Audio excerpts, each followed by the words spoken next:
Hey guys, welcome back to the channel. This is a story about what if Naruto was born in the Second Shinobi War. Before I start, please support for more amazing content, and do consider subscribing to my channel and share this video with your friends. This is written by Nocturnalson666 and link in description and support writer. Let's start the video. Naruto, Rise of Kazama Naruto. Prologue, the beginning. It is said there can be no life without death, and just the same if there was no death then there would be no life. There can be no inequality between life and death.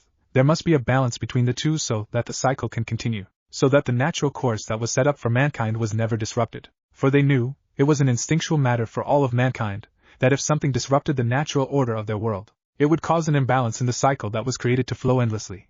And because of that imbalance, then they knew the world was doomed to the consequences of it. The imbalance happened long ago before the era of Shinobi, by the actions of a woman desperate to end all conflict and death, and the consequence was the birth of the Shinobi era. And the place of this was the elemental nations, a massive continental landmass that scoured much of the planet with a vast number of smaller islands dotting the continent. And it was on this continent of which all its denizens and inhabitants were made to suffer for centuries for the consequences of disrupting the natural order. This suffering was through another cycle that was formed, an endless loop that always went on with chaos, destruction, and death with no counterbalance of peace, calm, and tranquility, war, death, strife, and pain. An endless cycle that soaked the elemental nations in the blood of its sons and daughters for hundreds and even thousands of years. None knew peace, no temporary relief, no calm.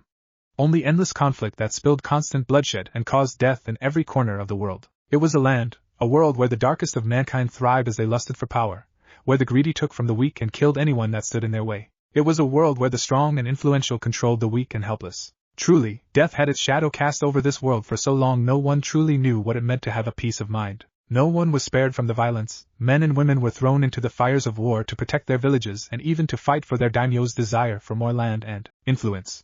Hell, some fought to protect themselves and flee as far as they could from the conflict. And the children were made to suffer these horrific acts at tender ages. Some were taught to kill as soon as they could walk. Their first gift would often at times be a kunai to kill and take the life of another. As they grew, they were left damaged, scarred and beyond repair by the violence of the world that they were brought into. While some developed a mindset that they were born to only kill and be killed in return. As if it was all a demented game created by the kami, playing with their lives as they saw fit. It was a hell on earth. But what happens when you have an irregularity in this chaotic world?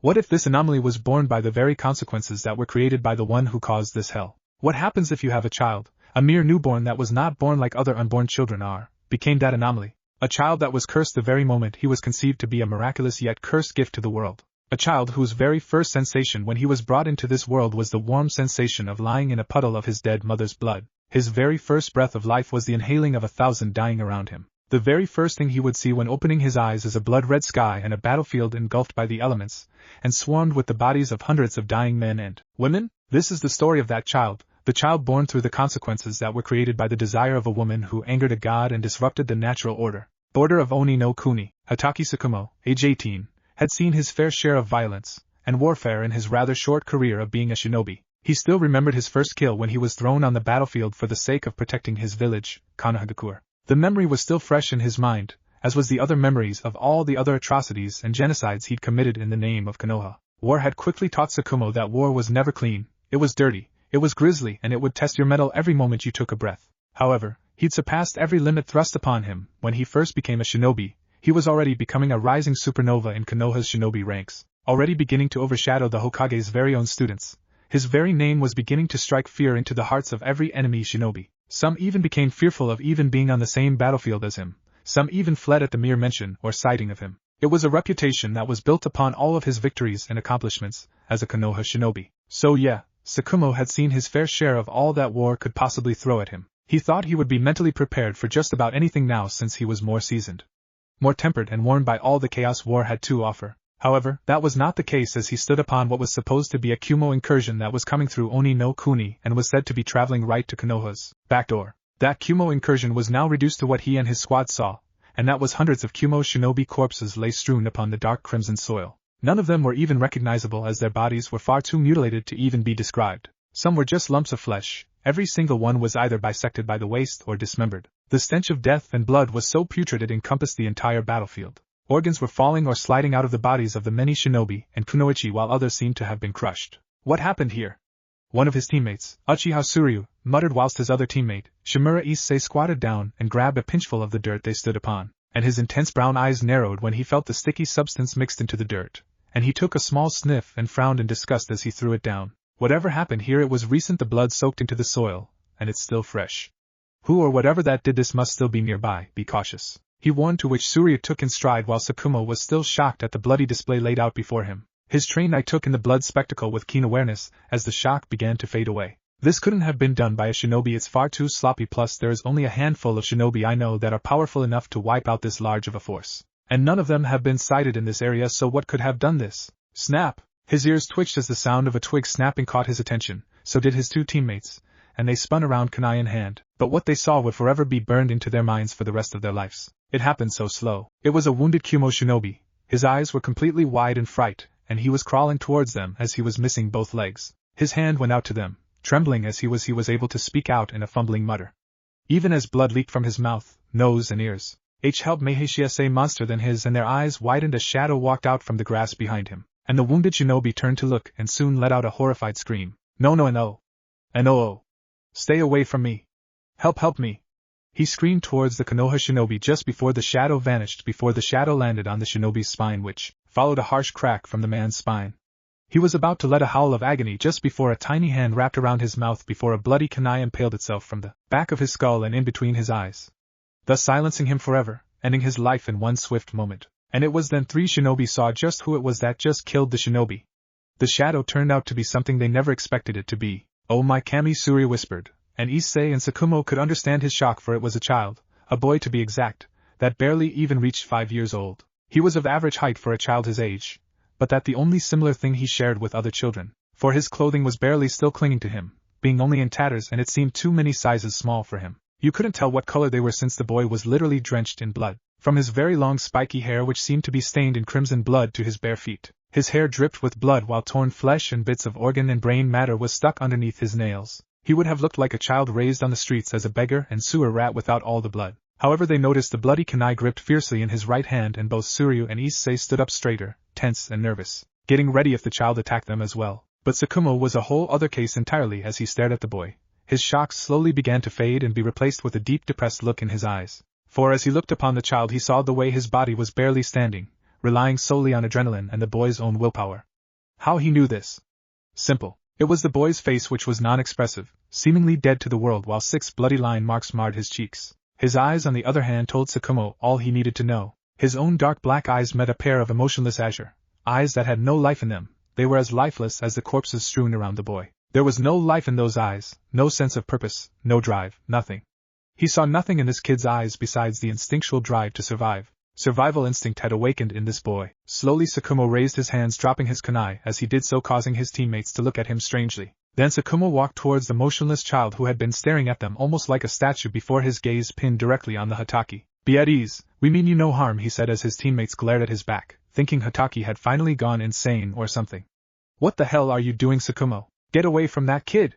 There's something really off about him, Issei shouted, while Surya seemed to agree with a nod. Although his Uchiha pride was wounded, something even deeper than silly pride was telling him to run, to flee as far and as fast as he could from this kid. I agree. I think we need to just turn around, walk away, and think as if we never saw this whole incident happened. We can always tell Hokage-sama that the mission had false information or something, he said. Yet Sakumo did nothing but shake his head. He was displeased, disappointed with the way his teammates were reacting to this kid. Yes, his eyes were not natural, but what Sakumo saw right now was a boy relying on his instincts to survive in a world like theirs, all on his own. He didn't see an unnatural kid, saw a child that needed help. Although it wasn't all that uncommon to find kids that were younger than you, but were far more deadly and stronger than some of the strongest Jonin shinobi. This kid was probably the youngest of those types he'd ever seen. Yet something urged Sakumo to help this child, to help him and pull him out from this blood-filled abyss he was stuck in. He took each step forward slowly and cautiously, dropping all of his weapons as he did to show he was completely unarmed. Yet the kid was still gripping onto his kunai with fervor. But Sakumo was a patient man. Years of warfare had tempered his patience. It's all right, I'm not going to hurt you, I just want to help you. Where are your parents? He asked, whilst the boy seemed to answer with simplicity. Never knew them, died when I was born, he said, causing Sakumo to frown. That was a similar case with all children born in times of war. Then who raised you? Where is your caretaker? He asked, and the boy answered in kind. A friend of father's raised me until he died when I was 3. I've been living in forests ever since, he answered. His lack of education was evident due to the way he was speaking. Yet Sakumo was amazed that this kid had been living on his own like this since he was 3 years old. Sure, he'd heard of equally stranger stories, but still it was shocking to hear. Still he inched closer to the boy who had yet to even let up in his stance. I see, that is quite amazing for a kid your age. Now why don't you tell me, what happened here? Did you kill all of these shinobi? He asked, and the boy at this point looked down at all the dead people with not a single emotion in his dead blue eyes, as if he was seeing nothing of significance or noteworthy, yet he finally gave a nod. Yes, they trampled my home and I stole this and stabbed one, then another and another and another. I couldn't stop until they fell asleep again, he said, gripping the kunai. Tsukumo felt his eyes widen truly at this news, but quickly pushed down his shock for the time being as he inched closer to the boy. I see, you were defending your home, you are in the right. Now, he said before he kneeled down so he was eye level with the boy, his eyes warm and inviting to the boy's cold and dead blue ones. Seeing as your home is gone, why don't you come with me? I know a place that will treat you greatly. My village is just a few days of travel from here.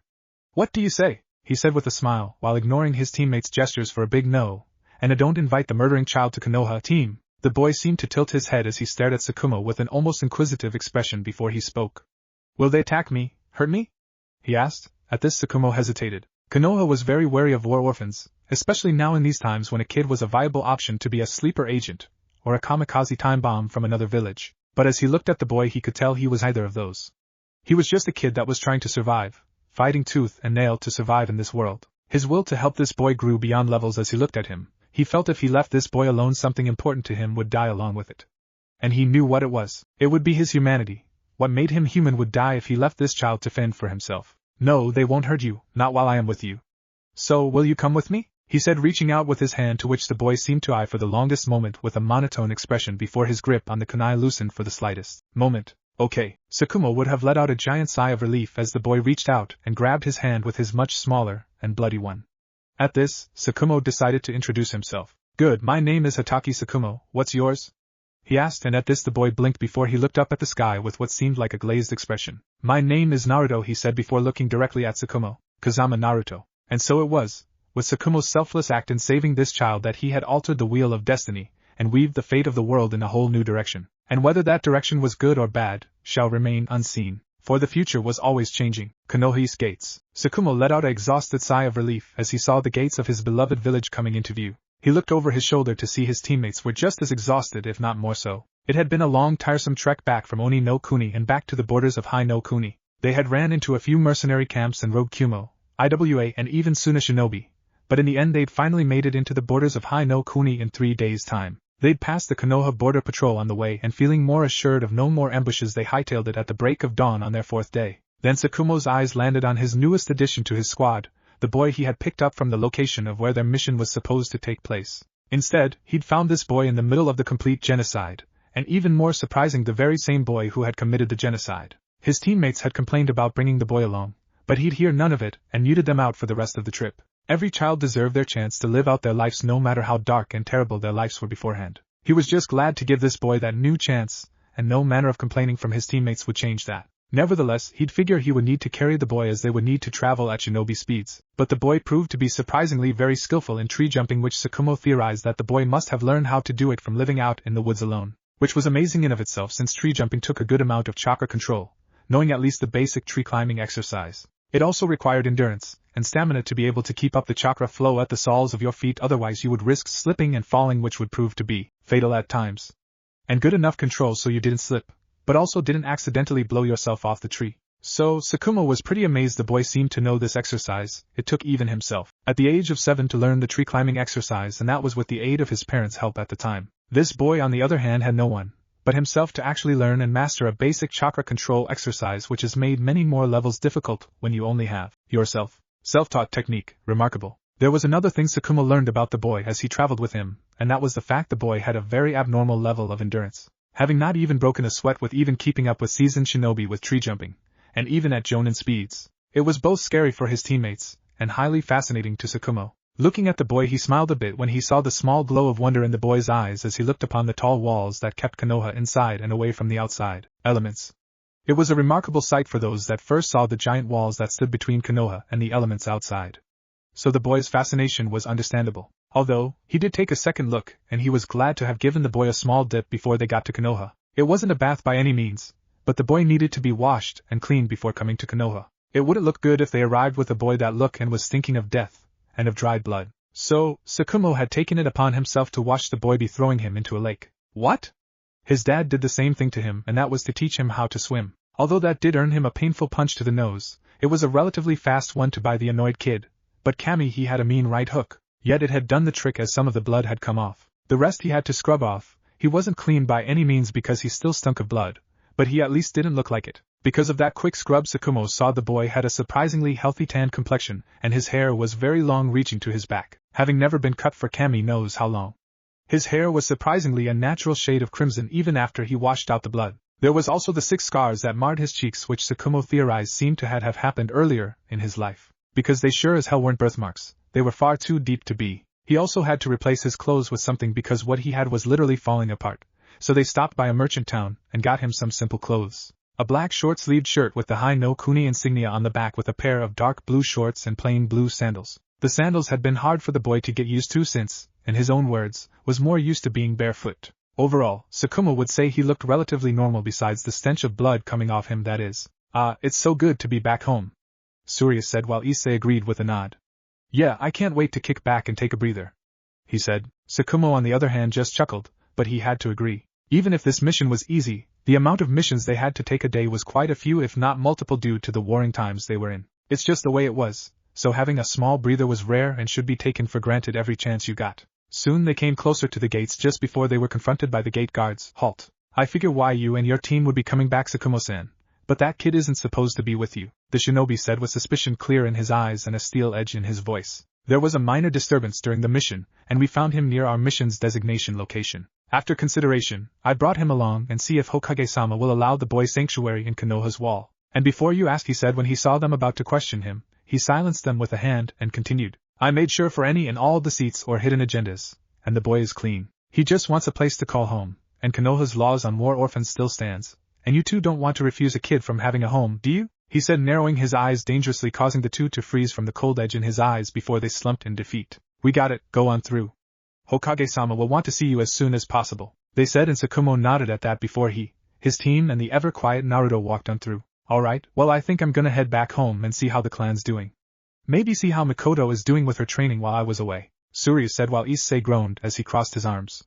Lucky you, I gotta go do check up with Danzoji-san, he's gonna grill me for something I'm for sure, he said scratching his head. Haha, well go on ahead, but don't tell Danzo of what happened out there, Issei, okay. His teammate already understood the importance of what happened out there. It was a very sensitive subject, and would only be spoken of with their Hokage. Giving a mock salute he vanished, then Tsukumo turned to Surya.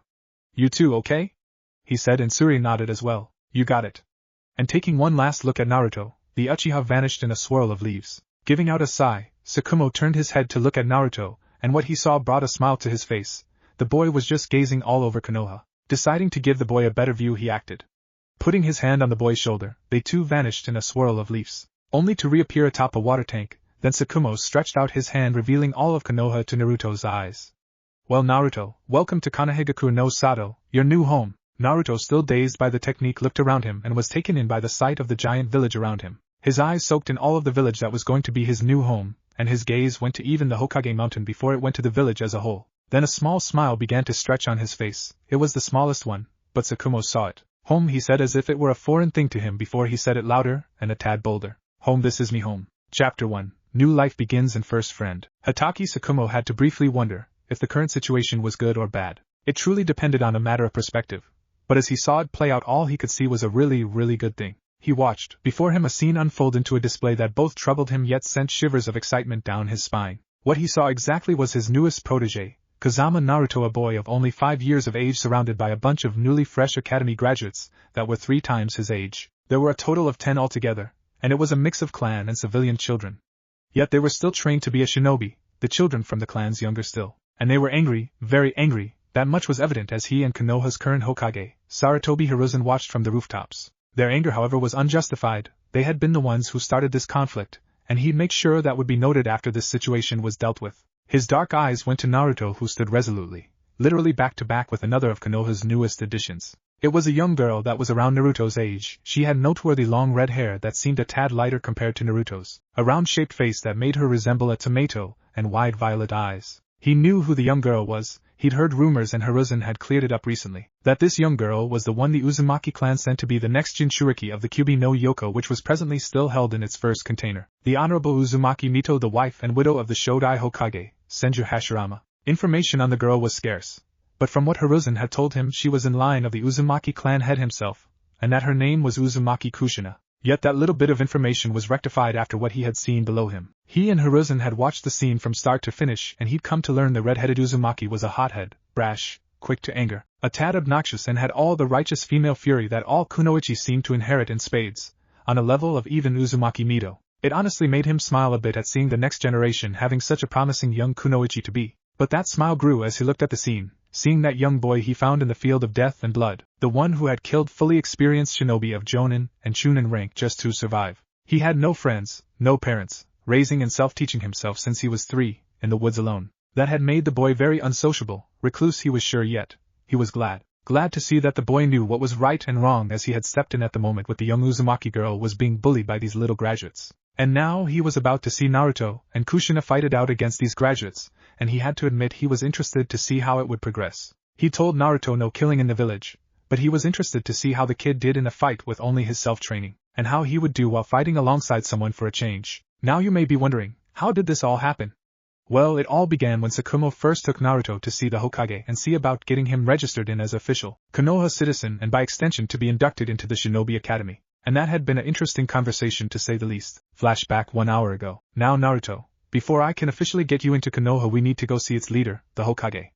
I need to introduce you to him, alright? Tsukumo made it very clear in his voice that meeting the Hokage was very important, and he needed to be on his best behavior. But he figured he would have no trouble from the ever-silent young boy. The lad was still taken in by his sights of Konoha, reeling in all of its majesty and splendor which the locals seemed to take for granted. Although it wasn't much of a surprise, this kid had never seen a village as huge as Konoha. Hell, when he thought about it, the kid probably never even seen a small settlement either, having only been stuck in the woods or in the fires of war. It was a somber thought, but it was a cold truth that he needed to accept, that this 5-year-old had probably bore witness to the dark truths of this world, that the world he was born into was fraught with peril at every turn. There was no telling how much that damaged the kid mentally, and how much his psyche was left scarred by the traumatizing events that led up to how he was now. Tsukumo couldn't even imagine. He just hoped this would give Naruto a new chance, a fresh start, make friends and live a better life. Although it would come at a price, one of which made him frown in guilt, as he knew bringing this child would doom him to serve Konoha with or without his acceptance. It's just how war was. The village needed every available shinobi it could muster to defend Konoha, and children were no exception.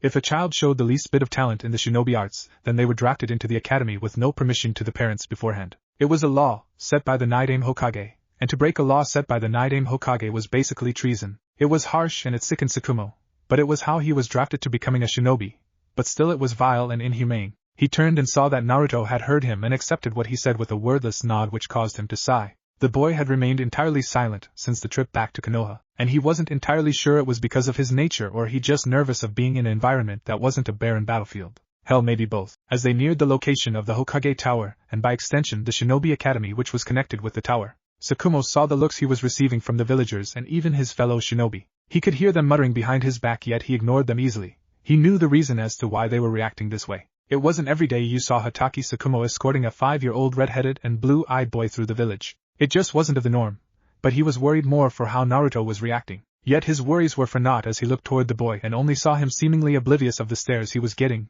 or maybe he was just ignoring them all entirely, he wasn't sure. Soon enough the duo reached their location, and upon entering they were greeted by the front desk attendant, a nice enough woman with brown hair and black eyes, a retired chunin who chose to be the Hokage's secretary for all visitors and meetings. Upon seeing them she gave Naruto a brief glance before she looked towards Tsukumo with a small smile. Hatake-san, are you here to see Hokage-sama? She asked, and Tsukumo merely nodded while placing a hand on Naruto's shoulder, who paid close attention to the conversation. Yes, I'm here to debrief the Hokage for my mission and a little something else, if you get my meaning, he said, to which the woman glanced once more at Naruto before nodding in acceptance. Once more she smiled at the man before pointing up the stairs. Well, you're in luck. Hokage-sama just got done with his last meeting for the day, so he's open for debriefings. Go on ahead, she said, letting them through. So with that, Tsukumo led on with Naruto following in stride. They were walking up a curved flight of stairs that led up to the second floor, and along the way Naruto was eyeing the paintings of various arts, and of even famous people that seemed to originate from Konoha. But then he suddenly stopped. His awareness kicked in as he felt someone staring at him, and he turned his head to look as he followed Tsukumo along. And it was then he found who was staring at him. It was a girl around his age that was being led down the stairs by another Konoha shinobi. She had fair skin, was dressed in a simple sleeveless yellow kimono-style blouse which was closed by a green obi that held over a short-sleeved mesh shirt. The rest she had dark blue shorts and brown shinobi sandals. And yet his eyes were struck upon her long fiery red hair that whipped back and forth, and she walked, and it made his eyes spark to life. Curiosity bubbled up from within him as he looked upon her long mane of hair with fascination. His eyes then caught her, and for the briefest moment time seemed to stop. He looked at the girl with no expression on his face, but simple curiosity and fascination in his eyes. His azure orbs taking in the sight of round violet ones which seemed to widen when she was found out by him that she was caught staring. Quickly the young girl turned away with a small humph with a colorful flush on her cheeks. But he still watched her go before turning away with a small shrug. Soon enough his mind pushed the image of the girl down as he and Tsukumo reached a pair of double oak doors which Tsukumo gave a knock on. "Come in." Naruto heard a man's voice sound from the other side and Tsukumo went ahead and opened the door with Naruto following behind him. What the young boy saw was a rather decently sized office, fit for a leader of a village of this magnitude. He wasn't one though to pay much detail to those as he paid more acute attention on the man that sat in front of him and Tsukumo at a desk. And he supposed this man was that very same leader, or was it Hokage? He wasn't sure, but he figured that because Tsukumo kneeled down and his head low in respect for the man in front of them. "Hokage-sama, I've returned to debrief you of my team's latest mission," he said, and the man seemed to perk up and he spun around his chair to look, and it was then Naruto got a good look at Konoha's current Hokage. It was a middle-aged man with a tanned complexion. He had dark Bowen hair that spiked up along with a goatee. He had one line running vertically down from the outer corners of his eyes. There were creases in his facial expression showing that time was taking its toll on the man, yet there was something Naruto saw in the man's eyes when they glanced toward him that made him stand straighter. It was a foreign feeling to the young boy, but he had experienced something very similar in his young life when near the battlefields. It was oppressive, threatening to make him fall to his knees, but he stood against it with little to no effort as he relaxed, becoming used to the aura this man was giving off, and that seemed to strangely please and surprise the man who perked an eyebrow before he smiled. Then he stood up revealing his full attire, which was the official uniform of the Hokage position, which was just a set of white and red robes along with a triangular hat that was entirely red besides the frontal corner which was white with a red kanji for something that Naruto couldn't describe. Very good, and I suppose this child is supposed to be a part of whatever happened on your mission, yes?" he questioned his subordinate, who had missed the little bout between his leader and the red-headed boy. Tsukumo nodded, causing the man to nod as he eyed Naruto once more with a keen eye before nodding his head. "Very well, stand, Tsukumo." And the man did so, but before he could speak he raised his hand. "But first, as you know, these matters can only be spoke of in private." Therefore he continued before he pinned his gaze on Naruto, and a warm smile stretched across his face. "Lad, would you mind sitting outside for a second while Tsukumo and I talk?" he asked the boy, to which Naruto looked towards Tsukumo, who merely gave him the go-ahead with a nod. So, the boy turned around and walked out, and as soon as he walked out with the door closing behind him, the warm expression on Hiruzen's face turned deceptively cold whilst his eyes flashed with a steel edge which pinned on Tsukumo with such intensity any lesser of a man would have buckled and fallen to their knees. "Now then, I do believe you have a very good explanation as to why you have brought a child back with you from a mission that no child should be near. And maybe you can answer to me as to why that boy stunk of blood and death, Tsukumo?" His voice was as sharp as the edge of a kunai, and it could have frozen the hearts of many great men and women. Yet Tsukumo only let down a bead of sweat fall before he began to explain as to what happened and how he stumbled upon the boy. "Well, you'll find this hard to believe, Hokage-sama, but it all started when, with Naruto." As the two began their conversation, Naruto did as he was told. When he walked out the door, he walked towards the wall on the opposite side and just sat down. Wordlessly he just stared up at the ceiling with an empty stare as his mind began to reel in all that had happened to him. Not a few days ago he had been living alone in the woods, fighting to survive from those people that trampled and destroyed his home in the woods. And now he was brought to a village of Shinobi, of the very same people that destroyed his home and made his life hell for as long as he could remember. He didn't know how to feel about that. He felt confused, lost about what he should do now that he was here. Konoha, he muttered the name of this village. He was still mesmerized by the sight of the village. It was beautiful. There was no mistaking that. Even if the staring and whispers did put him on edge, it didn't change his opinion that the village was like a civilized form of his former home in the woods, only on a much grander scale. Yet as he thought about the splendor of that Konoha seemed to give off, his thoughts began to wander off to that girl he passed on the way. It was strange to the young boy, but as he thought about her, he felt a bubbling sensation of curiosity along with a fine line of fascination. He didn't know why he felt that way, he just did. Maybe she is Shinobi, perhaps I could learn her name? With that thought in mind, the boy stood up, and completely forgetting his meeting with the Hokage and Tsukumo, he traveled back down the steps. Hopefully retracing his steps he could find her in the village. Without a word he walked down the stairs and past the secretary with only a nod before walking out the door, leaving a blinking secretary and two supposedly oblivious shinobi behind him. As soon as Naruto was out on the streets of Konoha, he quickly found out how crowded it was getting, and the amount of people was starting to put him on edge, as the only vast amount of people he was used to see was when they were trying to kill, maim, or injure one another in a fierce clash of blood and steel. But as he began walking down the street, he stumbled into someone who was tall enough to make Naruto fall on his ass. Scratching his head, the boy blinked before he heard the one he ran in to speak. "Oh, you should be careful where you are walking. young one. You may very well run over some other unlucky elder." It was an elderly woman's voice, and he looked up into the smiling face of a very old woman whose smile seemed to quickly ease his out-of-control mental state. Her smile was warm, inviting, and with another emotion he couldn't identify. He looked at her closer and saw that the woman's eyes were closed completely, and yet she was still able to see him. She had very long maroon hair, while on the top of her head she had 2 buns arranged with hair clips in them with 3 clips in the front. She was wearing a loose-fitting white kimono with a dark obi holding it together, while in her hand she pushed herself up with a wooden cane of sorts. Feeling disappointed in himself, the boy quickly stood up and hesitantly bowed his head in apology. "I am sorry for running into you." He was quiet, but his apology was heard as the woman's smile grew the slightest bit. "Oh, that's fine, now go on, I'm sure you have something very important to do, yes?" And it was then Naruto seemed to realize what he was originally trying to do beforehand. You're right, I gotta go, thanks for reminding me." He stopped, and the woman merely waved her withered hand. "Just call me Mito, young one, now run along," she said, mentioning her name to the boy, who took it in stride before he ran off, leaving the old lady behind him, and said woman turned around and started her original trek, which was currently the Hokage's office. It was time for her annual teasing of that brat, Sarachan. That child is intriguing, and his eyes, she has some very strong eyes for a child," she commented lightly as he trudged on. Soon, Naruto found himself running, dashing through the streets at Konoha, running faster and faster until he was becoming a blur to everyone. He was running as fast as he could, pushing all his training he'd done to the max as he searched for that red-headed girl. He was so focused on his goal that he never saw the 2 shadows following close behind him, but stayed far enough back to just watch him go. He ran, jumping over stalls and sliding under fruit carts, jumping through open windows and even using his momentum to run up walls. He was black and red speeding blur that only those of Jonin and higher could follow with ease. Anything lower would have had a very hard time tracking him, let alone seeing him. Suddenly, a flash of that same fiery shade of red caught his sight from the corner of his eye and cut the corner, and followed where he saw it. And in seconds he stopped in time to find himself in the middle of the back alleyways near the Shinobi Academy. Then his ears perked at the sound of people laughing, and he followed the sound until he found himself in an abandoned square. It was then he saw a couple of boys and girls older than himself were insulting and picking on that girl from before he realized who it was, the same girl with that fiery red hair who was currently gripping her fists, and her head was lowered so as to not show what they said affected her. And upon seeing her distress and seeing the others insulting her and picking on her, seemed to pull at something in him, something that was strong enough to make the normally expressionless boy rip out a snarl. His monotone azure blue eyes narrowed dangerously into frigid icy orbs that could freeze hell 100 times over. He didn't know what possessed him, but the very moment he saw one of them begin to pick up a rock he just moved, not even realizing in his mad dash he had cracked the ground and caused the surrounding buildings to tremble. "Haha, would you look at this brat? Who has that kind of hair? It's so bright it makes you look like a tomato. Especially with that round face of yours," spoke one boy who had the Uchiha trademark raven hair and cold black eyes. His expression was twisted in an ugly sneer as he insulted the younger girl, while his fellow graduates cheered him on. "I know, right? She must be a foreigner, so why'd you come to Konoha, Tomatogaki? Huh!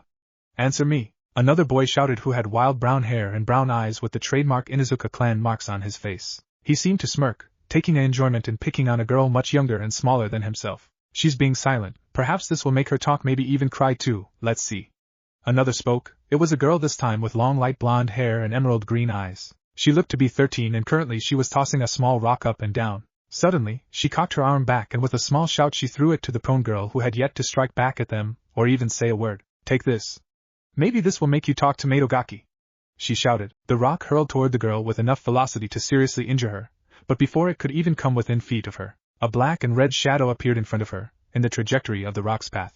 Unknown to all this, Uzumaki Kushina, age 5, was biting her lower lip as she held herself back from reacting with all the anger she had, which was quickly reaching its limit. She always had a short fuse, something inherited from her father and mother equally, and she always got angry when she was directly insulted or scorned. However, the Konoha shinobi that brought her here told her to not cause a ruckus, otherwise she'd get in trouble. And she didn't want to do that, even if that meant she had to endure this taunting and jeering from kids older than her. She had sworn not to do anything unless the situation called for it. She was only 5 years old, so she wasn't sure if this situation called for it, and besides she wasn't entirely sure she could fight this many people on her own. They were older than her and looked like they just graduated the Shinobi Academy if the Konoha headbands tied around their foreheads were any indication. So, Kushina endured the jeering and taunting, biting on her lower lip enough to draw blood and even clench her fists enough for her knuckles to shake and pop. She didn't really expect anyone to find her and help her, and she fully expected to be hit with whatever that girl threw at her. But she was incredibly surprised when she heard a loud smack. The sound of rock hitting flesh resonated in the area as the rock stopped its course as it was grabbed in a steel-like grip.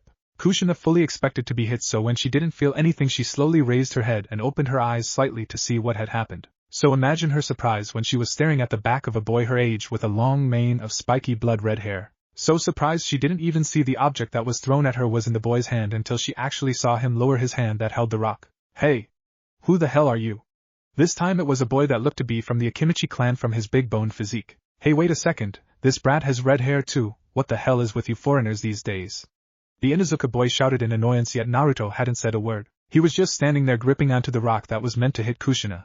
His fingers clenched onto the rock so tight cracks had begun to form. His head was low, but beneath the fringes of his red hair his blue eyes were abnormally piercing and so cold the moment the older kids saw it they felt the hairs on the back of their necks stand up. What the hell? Another girl spoke as she instinctively took a step back. Suddenly she didn't feel so well. It was true, as her fair complexion suddenly dropped ghost white as Naruto's icy orb stared them all down without a single hint of fear. You think this is funny? Finally he spoke, yet his words made them flinch from the sheer coldness in his tone. There was no emotion, just raw unforgiving coldness that froze them on the spot. He raised his hand that held the rock and he turned his gaze from them, to the rock and back to them. Do you feel better when you pick on those smaller than you? Does it make you feel big? Strong?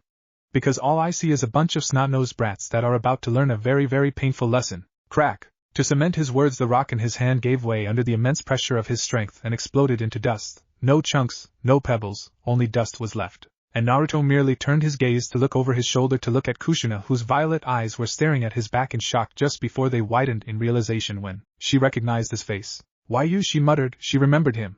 It was that kid from before when she left the old man's office. I think you want to give them as much pain as possible for doing that to you, so why don't you stand up and fight? Fight with me and let's give these assholes the beating of their lives. He said, and it was at that moment Kushina felt something click in her when she heard his words. He was right. Why was she cowering? She was Uzumaki fucking Kushina Databane. Uzumakis don't ever run away from a fight. They stood tall and fought till they couldn't fight no more or until their bodies gave out. So what if I get in trouble? These teams started it. So it's only fitting they got what they rightfully deserve. And it was with that thought Kushina let out a dark grin that suddenly made the boys and girls nearly mess themselves. She began popping her knuckles as she walked up to Naruto's side before she gave him a glance. Thanks, I needed that. She thanked him and the boy merely gave her a curious glance before he showed the smallest smiles. No problem now. Then he slowly turned his gaze back on the newly graduates, and this time they did soil themselves as azure eyes filled with such coldness it would have frozen the Shinigami itself in its tracks. Let's kick their asses. In the moment he said that, he and Kushina shot toward the group with rage in their eyes. Although they were outnumbered 2-10, the display Naruto had just showed in addition to his and Kushina's anger threw them off guard and even fearful of the 5 years that came at them. And the first punch was landed as both Naruto and Kushina's fist impacted with the Inuzuka's face, which sent him barreling back before his slammed into the building with enough force it cracked.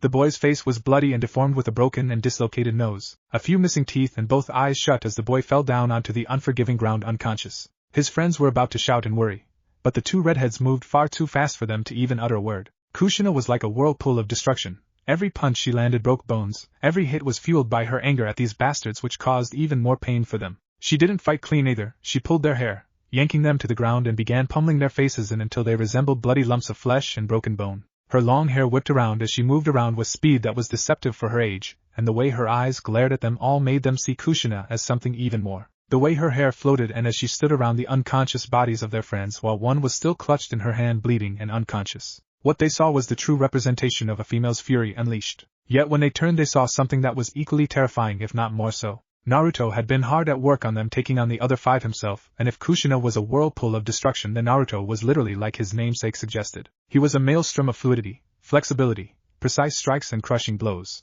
He attacked with all the training drilled into him by his caretaker until he was 3, and his self-taught combat training in the woods. It was his own adaptive combat preference that had no style.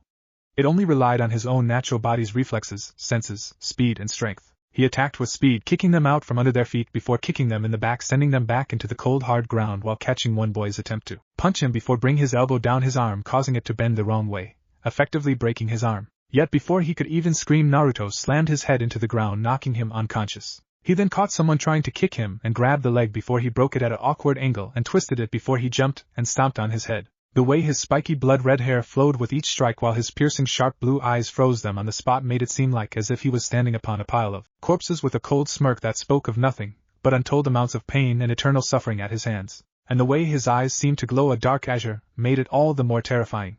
It was like they were looking at a drawing of hell and Satan himself was staring at them. Soon enough the newly graduated kids were all laying strewn on the floor, beaten by 2 5-years-old with remarkable physical power and skill. Panting, Kushina wiped the sweat off her forehead before a megawatt grin spread across her face.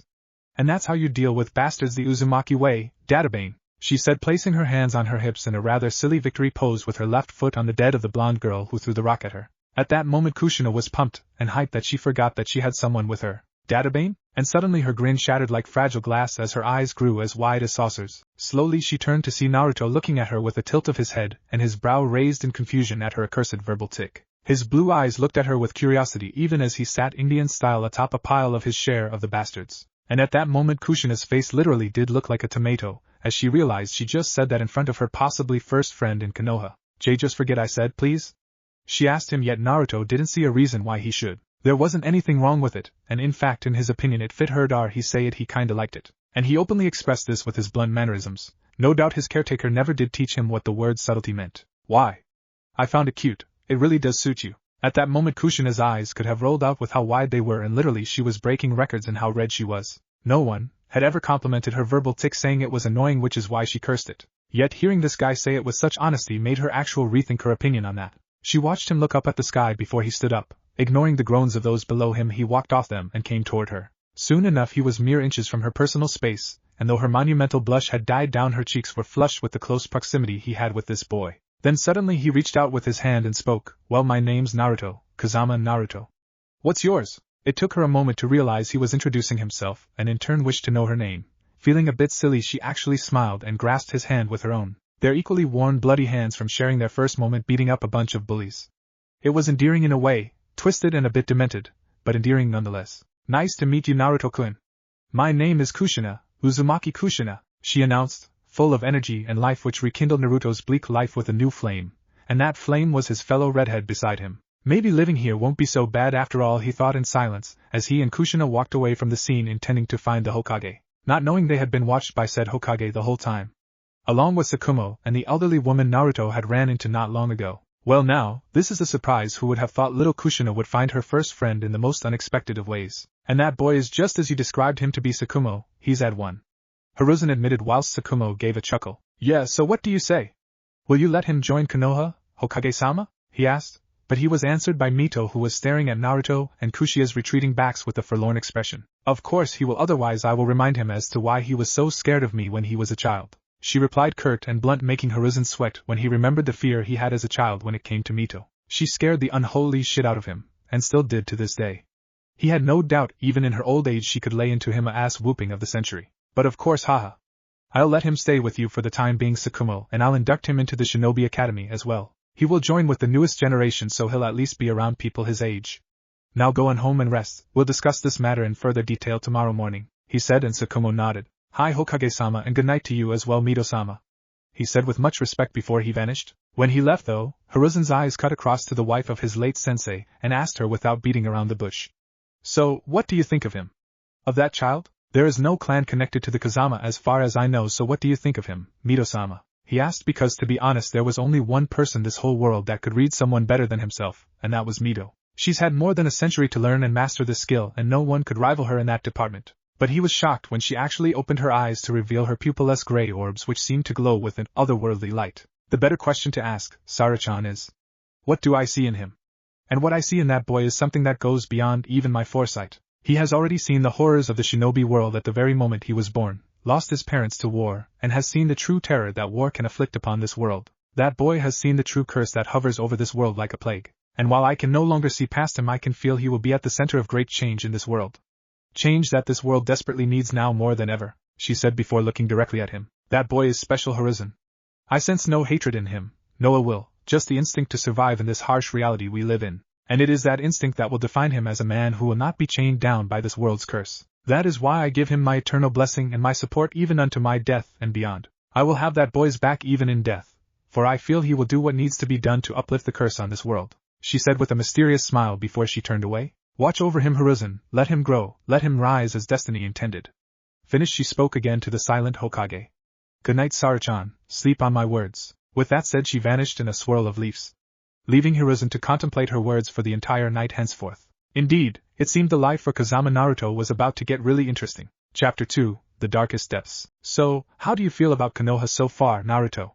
Sakumo spoke as he walked alongside the boy as he neared his home. It was in the afternoon, and he had taken Naruto after that incident a while back with him so he could get the boy to understand what would be happening from now on. He'd let the boy know the Hokage approved him to be a legal Konoha citizen, but at the price of initiating him into the Shinobi Academy due to their laws on war orphans that were certified. Sakumo had expected Naruto be surprised or a bit mad about that, but the boy didn't seem to make a notion that he was surprised or mad about it. He only seemed to take it in stride with a simple nod. Nonetheless, he told the boy though that he would be going with him tomorrow to see the Hokage before he went to the academy since it didn't open its doors to new students until the day after tomorrow. Again the boy accepted it without so much as an expression, but after that he led Naruto around Konoha, taking it upon himself to buy the boy his much-needed necessities. Clothes, toothbrush, all he would need when entering the Shinobi Academy, so the standard pack of shuriken and kunai and a pouch to carry them. Along with that he bought him a bag to carry his supplies and all the needed paper and pencils he would need. There was also the food he had to buy to fill in the cabinets, since he'd have another mouth to feed since the Hokage had made him personally responsible for the boy. Not that he minded since this didn't even scratch the surface of how much money he'd saved up from his missions, which mostly consisted of A to S rank missions. Plus he lived in his own house since the Second World War broke out, and the amount of missions he'd carried out he earned enough money to pay for his house. It wasn't anything high up there, it was a standard 2-story home with 3 bathrooms, 3 bedrooms, a kitchen, living room, a study and an extra room for storage. It was in the residential district of Konoha and the closest to the trade district and the Shinobi Academy, so that proved to be very useful to him and his new roommate. The village is beautiful, it feels like my old home. But as for the villagers I cannot say, he admitted, and Sakumo frowned. However, he understood the boy's hesitation about the villagers. The majority were friendly to newcomers so long as they followed the laws within Konoha, but there was a few that were rather prejudiced to newcomers that weren't native to Hino Kuni. They were few, but fine examples of them were those kids from before that attacked Kushina not a while ago. They were likely kids that were raised by adults that had that outlook on newcomers that came to Konoha. But as he looked at the boy he had a feeling Naruto wouldn't sit idly by and let people walk all over him, especially if they were in the wrong. The incident with Kushina and prior to that when he first met him were prime examples of that. Understandable, but don't let it trouble you. Just follow the laws of Konoha within your ability, and you'll be just fine, and don't worry, I'll go over them with you so you'll know. He quickly added when he noticed the boy's confused look. Yet even then, Sakumo worried for the boy since he never lived in such a densely populated village like Konoha, and not knowing how mentally scarred the boy was from his prior life. He didn't know he would react. It's one of the reasons why the Hokage wished to see him. Tests needed to be done. All war orphans had to go through a psychiatric test, just to see if they were damaged or how damaged they were by the flames of war. It was never set in stone how they went. Some were either so scarred they would become a liability on the battlefield who may just snap and kill everyone, or him/herself in the process. And others were perfectly fine with some minor mental scarring. Yet he had an uneasy feeling Naruto's test was gonna be a bit different. A 5-year-old kid who admits to killing a Kumo incursion of over 100 of their most elite shinobi is bound to hold some secrets. I just hope Hokage-sama doesn't dig too deep. You can only go so far into a child's mind before you break them. He thought with a deep frown. He'd seen it happen before and he'd rather not see Naruto become like that. Being a shinobi was nasty business, there just was no sugarcoating it, especially in times of war. Anyway, tonight I'll be going over a few things with you tonight. Then tomorrow we will be going to see the Hokage, alright? He said, causing the boy to look at him before giving a small nod. There was some work that needed to be done with the boy's speech. He needed to polish on his speech. Good, now let's go, we're near my home. You'll be living with me for the time being, he said while Naruto just gave a nod of acceptance as he walked with Sakumo back to his place. Yet his mind was lingering on his recent fight with those kids from before and meeting with Kushina. He'd went along what Sakumo told him before coming to Konoha and held himself back from actively trying to kill those kids, however it had proven to be hard. It was a reflex of his nature to always kill those that attack him, which was proven as at some points he unconsciously was about to crush their throats, or break their necks or shatter their spines. It was hard for him, but he managed. But there was also that strange feeling he got when he was fighting alongside Kushina. He'd never fought alongside anyone before, it was only himself. He only fought to protect himself from the harsh world he was born in. Anyone else that attacked him was an enemy that needed to die. He never had to worry about anyone but himself. However, for that brief moment he fought with her, it honestly felt refreshing. I wonder if I'll see her again. He thought about his fellow redhead, which soon caused a smile to form upon his scarred cheeks. Next day, Hokage's office. So, would you mind explaining to me what exactly happened to you, Sakumo? Hiruzen asked in an incredulous voice. His eyes were a tad wide in astonishment, and it was understandable as he sat inside his office. With him was a light blonde man with teal eyes who was a Yamanaka that the current clan head of the clan trusted to get this mental test underway. It was morning and just now Sakumo had come by with his new entourage that was Naruto. But he was surprised by what he saw when the two walked in. You see, Sakumo was sporting a rather nasty bruised right eye and a busted lip. The injuries were minor, yet this was Hatake Sakumo, a young yet powerful shinobi whose skill and power was beginning to rise above the ranks of even his own students. That said much about the man and his abilities as a shinobi, so to see him injured like that was surprising. If he had been in a spar he'd have understood, but it was too early for that right now. At this, Tsukumo slowly glanced at Naruto before having the decency to look a tad sheepish. Haha, I'll tell you later, Hokage-sama. How about we just get this underway, yeah? He chuckled while Hiruzen's eyebrow rose before deciding to just that, since clearly he didn't to say anything while Naruto, or the Yamanaka, was in the room. Shrugging, he turned his gaze on Naruto and instantly his eyes turned stony if ever so slightly on the young boy. Very well, now before we begin I believe introductions are in order since we never got the chance to yesterday. Now child, my name is Sarutobi Hiruzen, the Sandaime Hokage of Konoha. What is yours? Of course he already knew the boy's name, but never personally talked with the boy himself. And the way Tsukumo spoke of him interested Hiruzen enough to speak with the boy personally, and see just how unique he was to the average war orphan Konoha usually got. Naruto just looked straight into Hiruzen's eyes, which impressed him since most orphans and even some seasoned shinobi wilted or began to sweat under his stony gaze. Yet not this child. He merely shrugged it off as if it were nothing, as if he'd seen worse, been through a lot worse to be afraid of someone's stare. That made the claims Tsukumo made to him alone yesterday become a lot more interesting, and not just tall tales then. Kazama Naruto, he said, making Hiruzen nod with a satisfied expression. Good then Naruto, now the reason you're here is while you have been made a legal citizen of Konoha. I need to be sure of a few things. Now can you sit here while Inzochi here checks a few things with you? He asked, pointing to the chair in front of his desk. Looking to the chair and then to the man presumably called Inzochi, he eyed him for a moment before he looked to Tsukumo. A nod from him was all he needed before he walked toward the chair and sat down while Inzochi came up to him. Now Naruto, I need you to close your eyes and relax. Inzochi will be checking you for any irregularities in your psyche. It will not take long, so bear with it, alright? He asked as he stood from his desk and walked around to stand side by side with Tsukumo. Naruto gave a nod and closed his eyes, not really understand much of what the guy said, but he'd do it if it meant a new home for himself. He had nothing to hide. All he knew was the world he was born in. Good, now then Inzochi, you may begin, he said, and Inzochi nodded before he placed his hand on the boy's head, which caused him tense up, which Tsukumo noticed, and quickly spoke up. Naruto. It's okay, just calm down and relax, he said, which the boy did. But Tsukumo received a confused look from Hiruzen, who had also noticed the boy tensing up, but the look Tsukumo gave him was all he needed to know. A simple I'll explain later. When the boy eased, Inzochi began the process, as he closed his eyes and channeled chakra through his hand, and slowly began to enter the boy's brain. He specialized in reading the minds of war orphans, checking to see how damaged they were and give an accurate description of whether they were mentally sound or not. He'd seen the horrors of what many of these kids had to go through, so when he entered Naruto's mind he was expecting to see a lot of the same thing. Unfortunately, he would be proven severely wrong that aspect. It was much worse. Hayama. The very moment he began to see the boy's memories, he was assaulted with the most gut-wrenching scream he had ever heard. He tried to mute it out, but the very shrill of it chilled him to the bone. He saw the cause of it, which was the very first thing, and saw. It was a blood-drenched battlefield that had hundreds upon thousands of corpses strewn apart everywhere. It was hard to distinguish who they were and where they belonged, but each one was killed in a variety of ways that just spoke of how brutal this battle was. Men and women were torn to pieces, pelted with enough arrow to block out the sun. Some were crushed by the earth, others drowned by water, sliced by the winds, electrocuted by lightning, or turned to ash by fire. Others were just broken and disfigured in ways that made it clear they had been killed by proficient hand-to-hand combatants. The smell of blood was as putrid as the smell of death was in the air, and the sound of crows cawing as they pocked and nicked at the corpses. Inzochi paled considerably, but was able to keep himself steady, and he looked for the source of the scream, and all he saw was of a figure crouched over the corpse of a dead woman.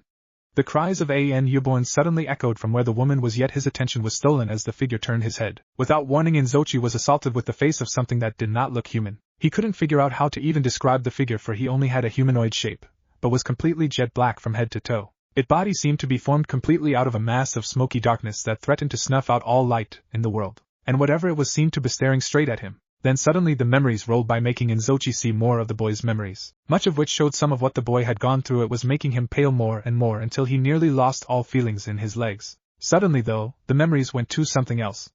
It was just plain darkness with only himself standing amidst the abyss, but he soon found out he couldn't move. He tried to speak, but he was horrified when excruciating pain erupted within his throat when he tried. But before doing much else, he felt something grab his shoulder, and he turned to see what it was. And Inzochi's eyes widened in unrestrained horror. Unadulterated terror flooded every part of his body as a humanoid of pure black grabbed hold of his shoulder. Its hands slowly turned into claws pierced through flesh and bone. Oh, Kami, it hurt, but he couldn't scream, he couldn't even cry, he could only let out a silent scream of mute pain as its maw split into a grin revealing razor-sharp fangs. You really shouldn't have come here, mortal. Kukuku, now how about you feel just a morsel of this boy's true pain? This entity spoke. Its voice was unlike anything Inzochi heard, but before he could even speak, pain. Levels of untold amounts of pain flooded every part of his body. Nothing, absolutely nothing, could have amounted to the pain he felt. He felt as if his body was being boiled alive, as if he was being dumped into an active volcano or into a pit of hot acid. Every part of his nerve system was on fire, and his brain felt as it was being picked apart piece by piece. He could only hear the entity laughing with not a bit of sympathy for him. Remember, this is what you and your Hokage wanted. You probed his mind, and now you shall learn the true meaning of suffering. Reargrig. And it screamed, and it was like 1,000 beaches roaring inside his head. He could no longer see, no longer hear, no longer smell. All he felt was pain. Oki, Inzochi. Suddenly, Inzochi woke up with a gasp, and he looked down to see his hand was still on the boy's head, and as if his hand was on fire, he yanked his hand away and took a few steps back. His eyes refused to look at anything, but at the boy who by now had his eyes on him with a look of confusion on his features. He felt someone shake him, but he could do nothing but stare into Naruto's oblivious blue eyes, not knowing whether or not that thing he saw would suddenly jump out and rip him to pieces. Inzochi. Look at me. Finally he was shaken by Tsukumo, and he tore his gaze from the boy and looked to both Hiruzen and Tsukumo. Hokage-sama, Tsukumo-san, he uttered just before Hiruzen laid his hand on the man's shoulder. Instantly it began to calm the man, yet it did not completely ease him of what he just saw. What's wrong? What did you see? Is Naruto alright? Tsukumo asked while Hiruzen remained silent, while Naruto simply observed with a quizzical tilt of his head. He was utterly confused about what just happened. One moment he did as he was told, and the next this happened. Inzochi began to take deep breaths as his hand latched on his chest. His heart was beating at a rate that he would have figured it would blow out of his chest. However, he took it all into account, and yet couldn't for the life of him find anything else that was mentally jarring the boy. Yet whatever that thing was said, something was up with this boy, and wasn't because of his mental state either. This boy just wasn't normal. However, when he thought about it, it was rare. But his clan head had told him some children unconsciously developed mental defenses to help protect them from the nightmares of war. Something that was built upon from their imagination. So that was probably what he just saw. It was the first time seeing it, but it just felt surreal. He's mentally sound, Hokage-sama. I just need to discuss this with you in further detail at a later time if you would be so kind. He tried to not sound so terrified as he was on the inside. Yet what he saw in that boy was unlike anything he'd ever seen or read in any book. It made the nightmares he'd had as a child look pathetic in comparison. Hiruzen stared at him for a good long and tense moment before he nodded. Very well, we will speak more about this later. If he is mentally sound, then he can join the Shinobi Academy with the newest batch of students. Go on home, Inzochi, and get some rest. I will call you tomorrow for a further analysis on what you've seen, he said, making Inzochi nod. Hastily he stood up and bid Tsukumo and nod before he glanced to Naruto, and quickly walked to the door and left with due haste. He needed to get as far away from the boy as possible. Watching him go, Hiruzen gave a sigh and rubbed his temples in frustration. If going into the boy's mind caused that kind of reaction, that meant Tsukumo's entourage wasn't without his own demons. Which itself was hard to believe from a 5-year-old, but he had come to learn that in the world of shinobi anything was possible. Looking to the duo he spoke. Alright, with that settled, Tsukumo, you can lead Naruto to the academy tomorrow. I'll let the instructors know ahead of time to be expecting him. Alright? He got a small nod from the man before Hiruzen looked to Naruto, who now looked as he ever did. Not a single expression was on his face. No sign of emotion was in the butchering 5-year-old's eyes. The real test will come tomorrow. We shall see how unique you are, Naruto. Although I worry for what Inzochi saw in you, the true test will be to see how you will handle those around your age. You're both dismissed. And he said this, and the two were about to leave, but he raised his hand. Wait one moment, I forgot to ask. Here he pointed at Tsukumo with a clear look in his eyes. Mind explaining to me what happened to you, Tsukumo? He asked, and this time the man could only let out a sigh before he pointed at Naruto with a deadpan expression on his bludgeoned face. He happened, Hokage-sama. I made the mistake of going to wake him up this morning by shaking him, and the next thing I knew I was on the floor when he socked me in the eye. After that I was pummeled by the kid for a good minute until he realized it was me and stopped. But the damage was done. He was hesitant to admit this, and it tore his pride all to hell that he was taken by surprise by a 5-year-old. But by Kami the kid moved far too fast to have been possible, and he hit deceptively stronger than his frame would suggest. At this Hiruzen rose an eyebrow in surprise before he looked to Naruto, who didn't seem the least bit ashamed in what he did, and when he saw Hiruzen's questioning look he decided to explain. I lived in a very chaotic place, so when I had the chance to actually sleep I took it, and when someone disturbs it I just act, he said with a shrug, causing the Hokage to smile in amusement. But underneath that he was amazed. The boy may not know it, but he'd already been conditioned to such a degree that he developed a twitch most veteran shinobi developed over years. It was a self-defense mechanism in shinobi. It's built over time, but initially your awareness is so honed that if you feel someone come at you in your sleep you will attack, without warning. This boy though seemed to verify everyone as a threat, but if his past was as chaotic as he imagined then he couldn't fault him. Nevertheless, he looked to Tsukumo with his amused smile, and it made the man slump in defeat. Oh, he knew he was gonna hold this over the man. I see, nothing a few ice packs won't cure. Now you're both dismissed. And Naruto, I await to see some good results from you. The redhead turned to the Hokage and at this gave the leader of Konoha a small smile.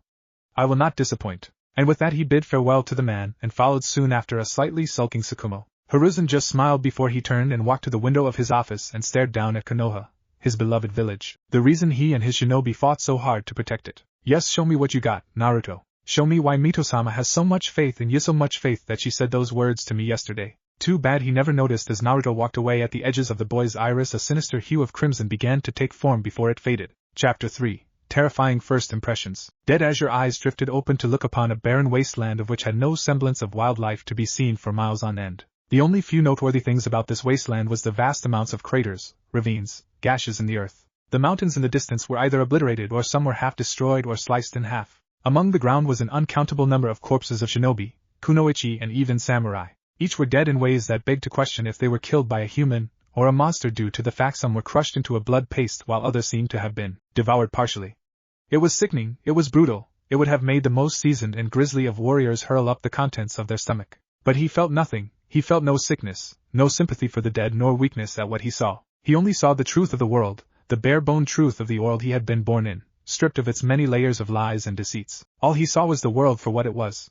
Yet he didn't stop when everyone else did and fell to their knees in despair. He walked with bare feet, scarred and bloody with each step he took on the blood-soaked battlefield. His eyes looked up into the sky only to see it was pitch black and the strange phenomenon of the full moon eclipsing the sun casting an ebony veil across the planet. Yet it didn't deter him in the slightest, even as the world around him began to get consumed by an encroaching darkness that threatened to swallow him whole. He kept moving forward with no purpose, only the instinct of survival is what pushed him forward. His willpower and intent to survive pushed his body beyond mortal limits, as he trudged among the wasteland with no way of knowing where he was going. It was just the intent of moving that he cared for. If he halted, stopped for a single moment, he knew he would get swallowed and dragged into the darkness. And it was, as the young boy known as Naruto trekked through the blackened battlefield, that he soon felt a presence appear behind him, and yet he didn't so much as make a move as he kept moving, even as the presence made itself known by coming beside him and whispering into his ear. Truly, you are the child born from the consequences of this cursed world. You amaze me so much, boy. Yet I am curious, what is it that drives you? What urges your broken and beaten body to keep moving forward? What possesses you to take each shaky step forward, even when your body is damaged beyond mortal limits? Then he spoke with a deep voice, yet it was smooth as silk to the boy's ears. He could sense it, practically feel its hand upon his shoulder, yet it didn't give off an oppressive feeling like all others that threatened him or attacked him. It was just there, with him, as if it always was there to begin with. It held no intention to harm him, nor did it give off the ill intentions of the many others he had slain to survive. It almost felt as if it was testing him. His mind began to operate enough to wonder what this entity was. Where did it come from? Why was it speaking to him? But the most important question was when he asked himself, why did this entity feel so familiar to him? Unresponsive to its words, the entity continued, seemingly undeterred from the Kazama's lack of response. You are a true glorified cursed child, the embodiment of the Kami's wickedness upon mankind, but I wonder, will you come crawling out of that blood-filled abyss you've made for yourself, just to smite the world you were born in? Or act out the destiny thrust upon you? I await to see what you will do, little Maelstrom. The voice spoke, with a tone that both tested him and yet was comforting also, as if it was the voice of a grandfather speaking to his grandson. And suddenly, as if it were Kami reaching out to him, a piercing light shot through the darkness, and he looked up to see the strangest color of red, waving in the air like a fiery mane of liquid fire, and slowly he reached forth and grabbed hold of the long tresses of red hair that seemed to uplift him from the abyss. And Naruto-kun! Suddenly, blue eyes snapped open to see one Uzumaki Kushina looking at him with a flush on her cheeks. Her violet eyes were staring at him with surprise, confusion, and a great amount of embarrassment, but there was also an equal amount of something else in her eyes that made it seem like she was very content. Blinking in confusion, finally awaking to the realm of life, he heard Tsukumo let out a heart chuckle behind him, and then he saw why. His hand was tenderly going through one of Kushina's long red tresses without a hint of hesitation. His hand had been going through her long hair, letting it run through his fingertips, and in the process he'd pulled Kushina, who he remembered was walking alongside him, was now directly side by side with him. As in they were touching, they were so close together. Slowly he came to realize he must have urged her to come closer, as he absently ran his hand through her hair. He blinked once, twice, thrice before he pulled his hand away from the clearly flustered redhead. From the expression on his face he seemed a bit put out at what he'd done, but didn't seem to think much on it. My apologies, Kushina. He apologized to his first friend in Konoha, and his tone did speak that was sincere about it. But the redhead only glanced him for a moment before glancing away, keeping her face away from his eyes so she could hide her darkening cheeks from his eyes. Absently she fiddled with her hair to ease her hammering heart of what just transpired, of what her fellow redhead friend, that was a boy, had done, and so boldly at that. Don't worry about Naruto-kun, she stammered, although outwardly she was trying in vain to suppress the blush marring her cheeks. Inwardly, on the other hand, she was trying to figure out what had made her new and seemingly bold friend do that. One moment he was walking alongside her just staring off into space, and then a second later he was running his hand through her hair in a tender and comforting way that it made her unconsciously scoot closer to him so that she could fully experience his touch. It was strange, for she had seen firsthand what kind of strength Naruto possessed, seeing him able to crush a rock into nothing but dust and break bones of people 3 times their age. Yet his touch when going through her hair had been a vast change from what had first seen. It was tender and comforting enough to make her body want to move closer to him and wait. Wait. Kushina. Calm down. But still the thought plagued her, why did he do that? Not that she was uncomfortable about, well maybe a tad bit at first, but quickly that went away with how gentle he was with her.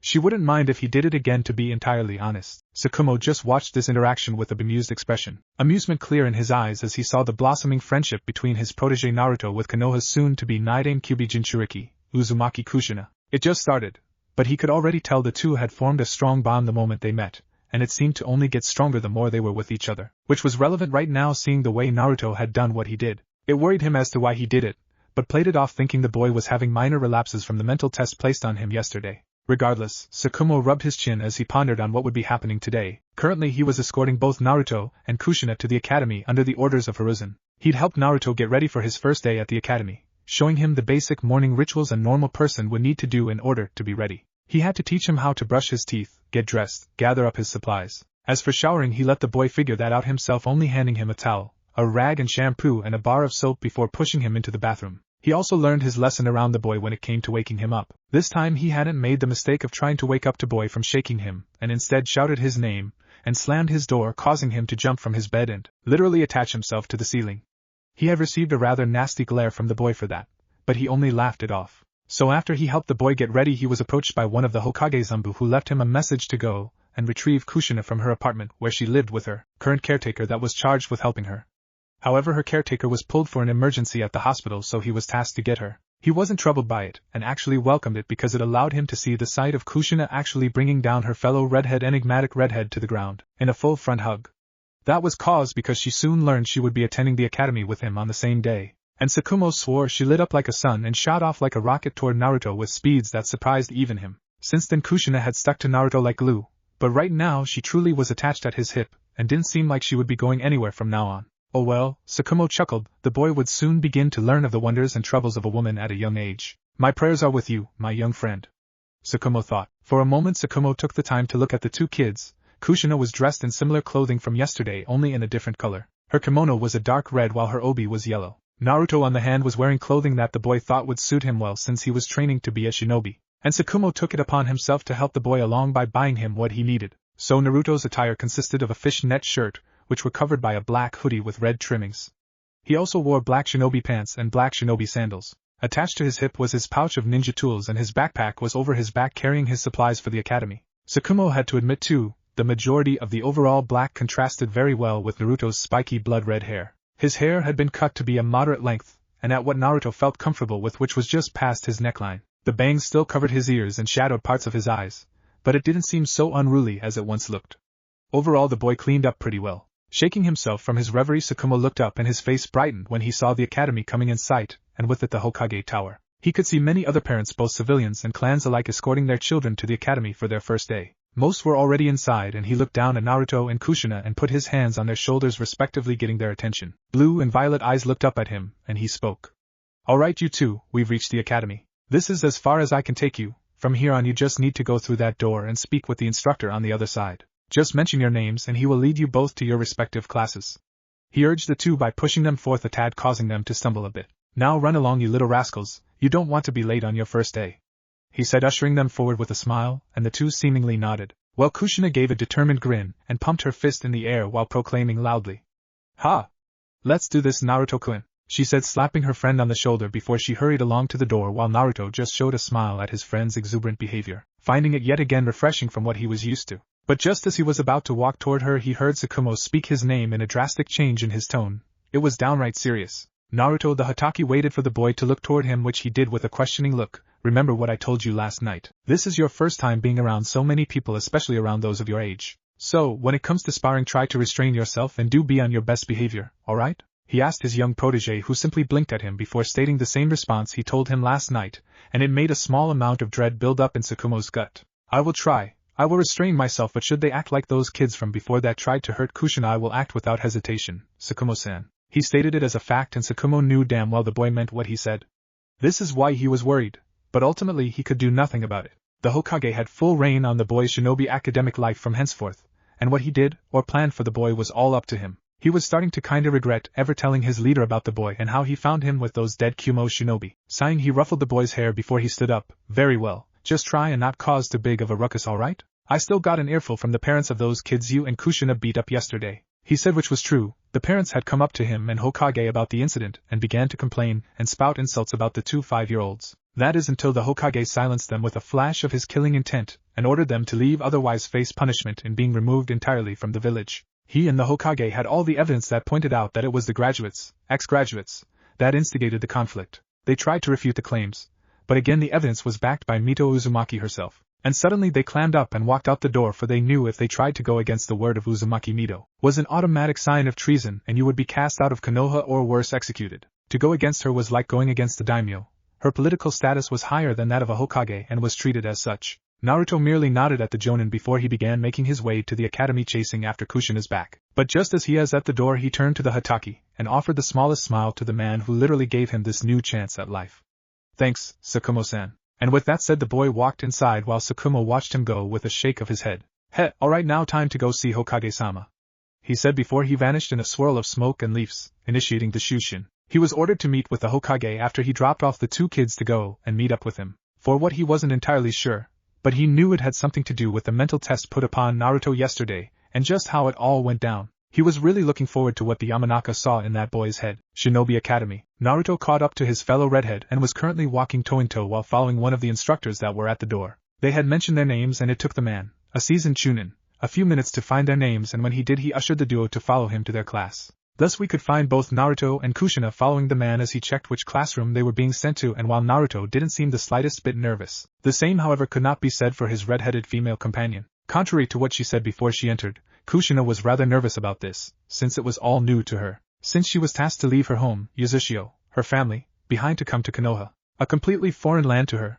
tasked to come here for some still unknown reason besides it being a personal request from the esteemed Uzumaki Mito. While she was excited about that, she was still new to this land and the first impression she got wasn't really good since those graduates from yesterday started that incident. The whole thing left a bad impression on her, making her wonder if everyone in Konoha acted that way towards people not native to Hai no Kuni. Although, I'm not alone in that regard, I would think, Kushina thought fondly as she glanced towards the impassive Naruto. He didn't look anything like the natives of Hai no Kuni, and he even had a trait all Uzumakis shared, which was red hair. But his was a deeper and richer shade of blood red, and his was spiky, while the rest of her clan's was purely straight. He also had the deepest blue eyes she had ever seen before, and so far she hadn't seen anyone else with those kind of eyes before. And even if she did, she felt they wouldn't even compare to Naruto's. Although she didn't know as much as she would like to know about Naruto, she still felt immensely more comfortable around him than she did the majority of others in Konoha, and she didn't know if that was because of him being the only one to stand up for her against those bastards from yesterday, or because of that strange warmth he seemed to emanate from every pore of his body.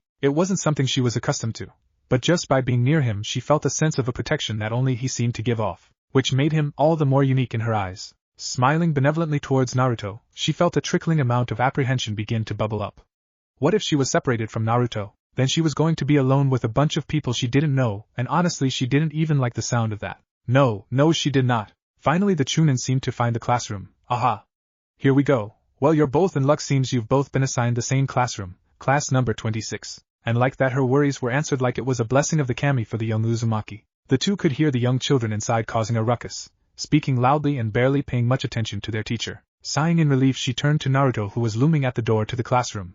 Only this time she saw a look of apprehension on his face. Blinking, Kushina began to realize maybe Naruto was a bit nervous about this. Alright, you two follow me, the Chunin said before he gave 2 knocks, causing the class inside to go silent as the instructor on the inside gave the go-ahead for him to come in. With confirmation he opened the door and walked inside with Kushina and Naruto following him. And what welcomed the duo was a classroom filled to the brim with kids around their age. Each one seemed to have different characteristics, especially for a select few others have stark differences. But they all shared one thing in common, and that was the fact that they were all staring at the two coming into the classroom. It was silent with only the occasional mutter and whisper, but they ultimately said nothing as their instructor looked towards the man that brought the duo into his class. Ah, the last of the students have arrived, I see. Very good. Thanks for bringing them here, Chihaka-san, he said to the man, simply gave a nod and glanced toward the two before he handed their files to their new instructor before leaving wordlessly, leaving the two redheads in the hands of their shinobi instructor. He was in his late 20s with messy brown hair and a bushy brown goatee. He had a lightly tanned complexion and beady black eyes that were currently going over Naruto and Kushina's folders, written personally by the Hokage himself. He was dressed in the standard Konoha Shinobi uniform with the green flak jacket, and his Konoha headband was tied around his forehead. It took him a few moments to go over their folders, while it caused varying a few reactions of raising his eyebrow in surprise. All the while Naruto and Kushina stood side by side looking directly at the class. Naruto didn't show a change in his facial expression, but his eyes were staring them all down with an intense look. Tsukumo had right. There was a lot of kids his age here, and he was a bit unsettled about being around so many. But he restrained himself the best he could. These kids hadn't been through what he has and knew nothing about the horror of what they would be stepping into as a career. He looked them all over, as did they to him and Kushina, absorbing each of their appearance with a keen eye, a habit ingrained into him when he was alone, having been forced to learn and adapt to remembering the appearance of those that intruded on his home so he could track them down and kill them. Only this time he was using it to remember the faces of his newest classmates, but seemingly he was ignorant of the fact that his intense eyes were unsettling the majority of the students. The select few were of the kids from Konoha's clans. Naruto then looked to Kushina and would have smiled at the fact Kushina was standing up straighter and staring at the class with a determined expression. Despite the few who were giggling or chuckling at her appearance, she still stood tall, which he found to be admirable. He was glad to see his friend wasn't acting like she was yesterday, and was standing tall without a shred of trepidation. HMIC, you two have been brought in from outside Konoha's walls. And Hokage-sama seems to state each of your unique cases in detail. Well, alright then, my name is Yumino Saiko. Now would you two start introducing yourself to the class, starting with you, Uzumaki-san. Saiko stated to the two children who looked at him. Then Naruto pat her on the shoulder and urged her on, and thankful for what he did, Kushina swallowed hard before she stepped forward. Her violet eyes took in the classroom filled with children, sizing them all up with a strong look. I can't let them think I'm a weak, timid little girl. Yesterday was a good example of that. I need to make a strong impression on them, otherwise they will try to pick on me. Taking a deep breath, she gripped her hand and pumped her fist in the air and shouted for all the classroom to hear. My name is Uzumaki Kushina, and I will be the first female Hokage. Databang. Silence. Naruto stared at Kushina's back with slightly wide eyes before he smiled at his friend's goal. It was a nice one, he noted, but then his stare turned hard when it adjusted to the children of the class.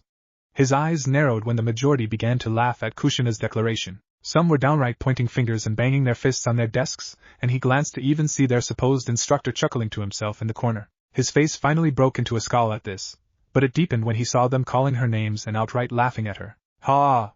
Did you hear her? She wants to be the first female Hokage? As if, how can she even think of being Hokage with that kind of look? She looks pretty weak. No one would take her seriously when she looks like that too. She looks like a tomato. Then it got worse when they began to chant it while pointing at a trembling Kushina. Tomato-chan, tomato-chan, tomato-chan. Soon they broke into a fit of mocking laughter which set Kushina off. Gritting her teeth, she pointed at them and yelled at them. Go fuck yourself, you snot-nosed brats. Keep laughing at me and I swear I'll. She never got to finish as they laughed right in her face, not even afraid of her at this point. It wasn't like she could touch a hair on their head. She'd get in trouble with the instructors after all. But Naruto wasn't going to let them ridicule his friend like this, especially since the instructor didn't seem to be stopping it. The Kazama let loose a throaty growl which ripped from inside his throat before he clenched his fists together. These brats had essentially dug their graves. Restraint? What was that again about restraint? Naruto didn't wait another second when he saw Kushina begin to tremble. He stepped forward without waiting for the instructor to say a word, and he narrowed his eyes. His blue eyes quickly went ice cold, and suddenly the temperature in the room immediately dropped a few degrees. Suddenly, Saiko noticed this and froze with his eyes widening in alarm when he felt a considerable amount of killing intent swell up in his classroom and looked to see it, originating from the red-haired boy. That boy! He's actually giving off such killing intent? Who the hell did you just bring into my classroom, Hokage-sama? He thought in panic. Naruto growled deeper as he put a comforting hand on Kushina's shoulder, causing her to still at his comforting gesture before he spoke out. His voice dripping with such venom it nearly sent all the kids, civilian or from clans, lose control of their bladders. And my name is Kazama Naruto. I don't have a goal at this moment, but I do care for my friend, and if any of you keep laughing at her or mocking her, I will not hesitate to break you over my knee. To emphasize his point, his other hand lashed out, shattering the instructor's desk into splinters. Paper and debris shot into the air, and the classroom was rocked as what remained of the desk was sent flying before it slammed into the wall behind the students, where it exploded completely upon impact. Then silence came. Eternal silence broke over the classroom as they all turned their gaze on Naruto and Kushina. The latter's eyes were wide before a shy grin broke out across her face as a red flush colored her cheeks. Happy, that was the only emotion Kushina could feel as Naruto stood up for her again, and in such an awesome display like that. Suga, she mentally thought, and alas, Kushina was blissfully ignorant of the true terror her fellow redhead was unleashing upon their classmates, and this included their instructor too. For what they saw was Naruto's glaring blue eyes staring them all down, his face etched with a deep scowl. The lights in the room flickered and the shadows in the room seemed to twitch and grow even darker. Then they saw it being something that began to form behind Naruto's back. It was as if their fear was creating this thing, which was a transparent image of a ghostly vile specter clothed in white. It had long shaggy white hair and dark grayish-blue skin, while its teeth were long and sharp while being pitch black. 2 red horns protruded from its head and its eyes were unholy gold which narrowed upon the classroom with an equal amount of anger as the one who seemed to conjure the specter before them. And it grinned. Cue loss of control of bladders. Soon enough the smell of urine became evident in the room as many of the students began to soil themselves in fear before the evidently terrifying redhead that was standing up. For Kushina, who was completely oblivious of what was happening. Sweet merciful Kami! What in the absolute fuck is that thing? Psycho thought in true fear as the specter eyed it as well, eyes glinting in a demented glee that spoke of nothing else than eternal suffering and pain for the Chunin. His fate ultimately decided the moment he didn't stop the class from harassing Kushina. He knew it, deep down in his very soul, that he was truly fucked. As this happened, a number of students that were trying and failing to control themselves from this, namely those a select few from clans and war orphans, tried to stop themselves from hyperventilating. They had all been trained at an early age to be shinobi, the very basics, but they were never trained to handle killing intent this early, so it had degrees of effect on them all. The clan heirs were not excluded from this, and among them, a raven-haired girl had narrowed her sights on the red-headed duo with a look of intrigue and fear, specifically speaking on Naruto. She felt sweat fall from his forehead, but the raven-haired girl known as Uchiha Mikoto thought solely to herself as she did her best to keep her composure from the overwhelming presence of Naruto's dangerous presence. Who the hell is this guy? It would seem Naruto had just a very deep impression on the young girl. Another was a kid with spiky blonde hair and similar blue eyes to Naruto, who was pale and sweating in fear before Naruto's presence. He bit his lip hard enough to draw blood, but it didn't stave off the overwhelming fear that was flooding all of his senses. His hands grabbed hold of his desk so he could try to keep himself from falling due to losing all feeling in his legs. Namikaze Minato was staring at Kazama Naruto in mixed feelings of fear, shock, but most of all fascination towards the boy. Wohawesome, that was all Minato could think. Same time, Hokage office. Completely unknowing of this event taking place, Hiruzen was rubbing his temples in frustration as he went over the information given to him in detail by Inzochi. He was seated at his desk with said Yamanaka seated in front of him, along with Sakumo, who also had a look of apprehension at the information that was just revealed to him. I am getting too old for this, Hiruzen muttered to himself before he looked down at the papers detailing about Naruto's psychiatric test from yesterday. He'd been called or the Yamanaka and Sakumo to come to him after the Hatake dropped off Naruto at the academy. This way they had plenty of time to go over what had happened, and since he pushed off all his other meetings for this, he thought he would be well prepared for whatever it was Inzochi found in the boy's skull. He was wrong, horribly and utterly wrong in every way. So, let me get this straight. When you first entered his mind, you found yourself in a barren wasteland, a battlefield to be exact. And on that battlefield was the corpses of thousands of men and women, shinobi, kunoichi and samurai alike. The battlefield was damaged by multiple classes of the elements, and monumental degrees of devastation to the landscape. There was crows picking at these corpses. But then your attention was drawn to a woman screaming, and when you looked for the source you found this. He trailed on before looking at the Yamanaka. It was pretty much evident the man hadn't had much sleep. His eyes were red and he had bags under his eyes, signs of sleep deprivation. He was fiddling with his hands, but seemed to answer the Hokage with 2 words, words that came out in a haunted whisper from the man. A monster, I saw a monster, Hokage-sama. He said, looking at his leader with a faraway look in his eyes. They were glazed over with a sense of fear only he could understand. He'd underestimated how terrifying and fear-inducing that thing was. It haunted him when he was awake, and deeply so when he tried to sleep. Hiruzen frowned at this bit of information. Yes, you said as such in your report. You've described this creature to have first appeared as a somewhat humanoid physique, but he was entirely made of darkness. It also talked to you and made you suffer Naruto's pain, is that right? He saw Inzochi flinch, but nod regardless. His head was bowed low, hiding his horrified expression from his leader. He was ashamed, but he was too scared to look at his leader at this moment, afraid that creature would bleed out from his Hokage's face in an attempt to scare him as it did to everyone else he saw. He was seeing nothing but the face of a monster everywhere he looked. Sighing, Hiruzen continued, after this you were sent hurling through Naruto's memories, experiencing a lot of the pain he'd suffered, but it proved far too much to remember what you saw. After what felt like hours you found yourself in nothing but darkness. It was there you were confronted by this creature which was to hurt you, inducing into you Naruto's pain on a level that it felt like you were dying multiple times over, and when you felt as if you were losing the brink of your sanity, this creature screamed and you were pulled out of his consciousness. Is this all true? He needed absolute confirmation from Inzochi before he could fully comprehend what was laid out before him. Every word, Hokage-sama. Inzochi said, making Sakumo frown in apprehension at this information, and he looked to see the Hokage looking at him with a disturbed frown as well. This information was most confusing as it was troubling. Succumbing to his annoyance, Hiruzen gave a sigh as he massaged his temples. If that's the case, then that boy has some dark demon swimming around in that skull of his. If only you knew, Hiruzen. If only you knew how right you were. Chapter 4. instinctual consequences. So, why have you summoned me here, Hiruzen? A voice as strong as steel and as sharp as a sword cut through the council chambers within the Hokage tower. The voice was quiet, but carried no small amount of heat towards the current Sandaime Hokage, who was currently relaxing in his chair sipping away at his tea with an air of nonchalance. The words didn't seem to affect the aging Kage in the slightest, which it didn't. He was used to the usual banter of heated exchange of words with this man. Said man he was seated with sat on the other side of a long coffee table. It was a man around his age with a tanned complexion. He was dressed in formal shinobi attire similar, consisting of all black. A black long-sleeved shirt with a mesh shirt underneath, while he wore black pants that reached his calves, which were wrapped from there and to his ankles in medical tape. Finishing it off, he wore black shinobi sandals and with a Konoha flak jacket. He had eye-level shaggy black hair and sharp black eyes. Around his forehead was the standard Konoha headband tied around with a black cloth, and he also sported a X-shaped scar on his chin.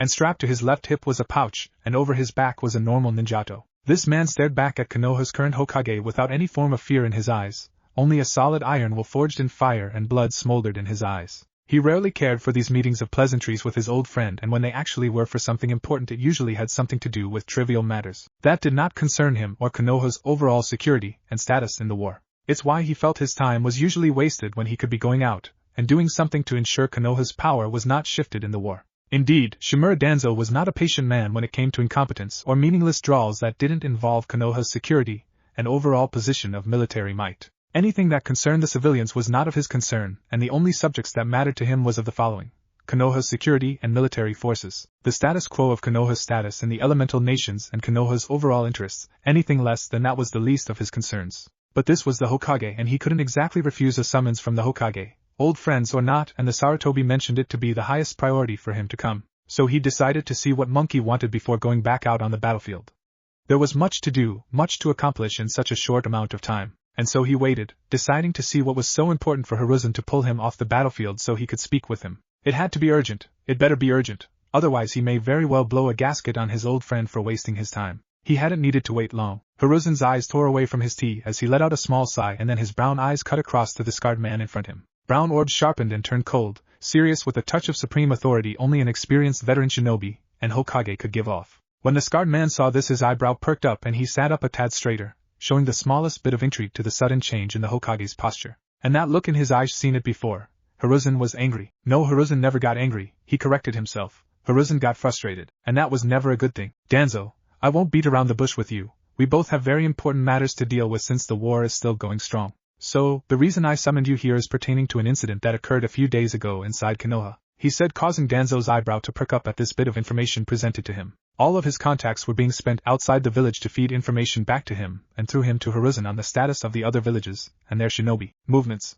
So to hear something happened in Konoha, the village he so cherished, was surprising to say the least. Yet he didn't let such surprise show. Only the raise of his eyebrows showed that Hiruzen had grabbed his attention, which the Hokage saw as a nose spoke and saying for him to continue. Setting his teacup down, he reached inside his robes and pulled out a relatively thin yellow folder, which he then placed on the coffee table and slid to Danzo. Then he leaned back and pulled out his pipe, filling it with fresh cut tobacco imported through Kusagakure merchants. Danzo eyed the folder with an uninterested look before he glanced to Hiruzen, who simply lit his pipe and spoke only a few words that made Danzo grab hold of the folder with gusto. This incident is pertaining to the Shinobi Academy, and more specifically to the future Special War Powers class. A few days ago an incident erupted from that class on the opening day of the academy. This incident was caused by a single individual who in just a matter of an hour nearly sent the entire class into fits of hysteria and pandemonium. You will find information on this single individual in that folder, he said before taking a puff from his pipe. Danzo's eyebrows were now nearing to disappear into the bangs of his hair. Such was his surprise and interest. There was now doubting that he was especially interested in what happened in Konoha while he was gone, especially since it concerned itself with the class he and Hiruzen had formed to be the future leading generation of Konoha's highest military shinobi forces.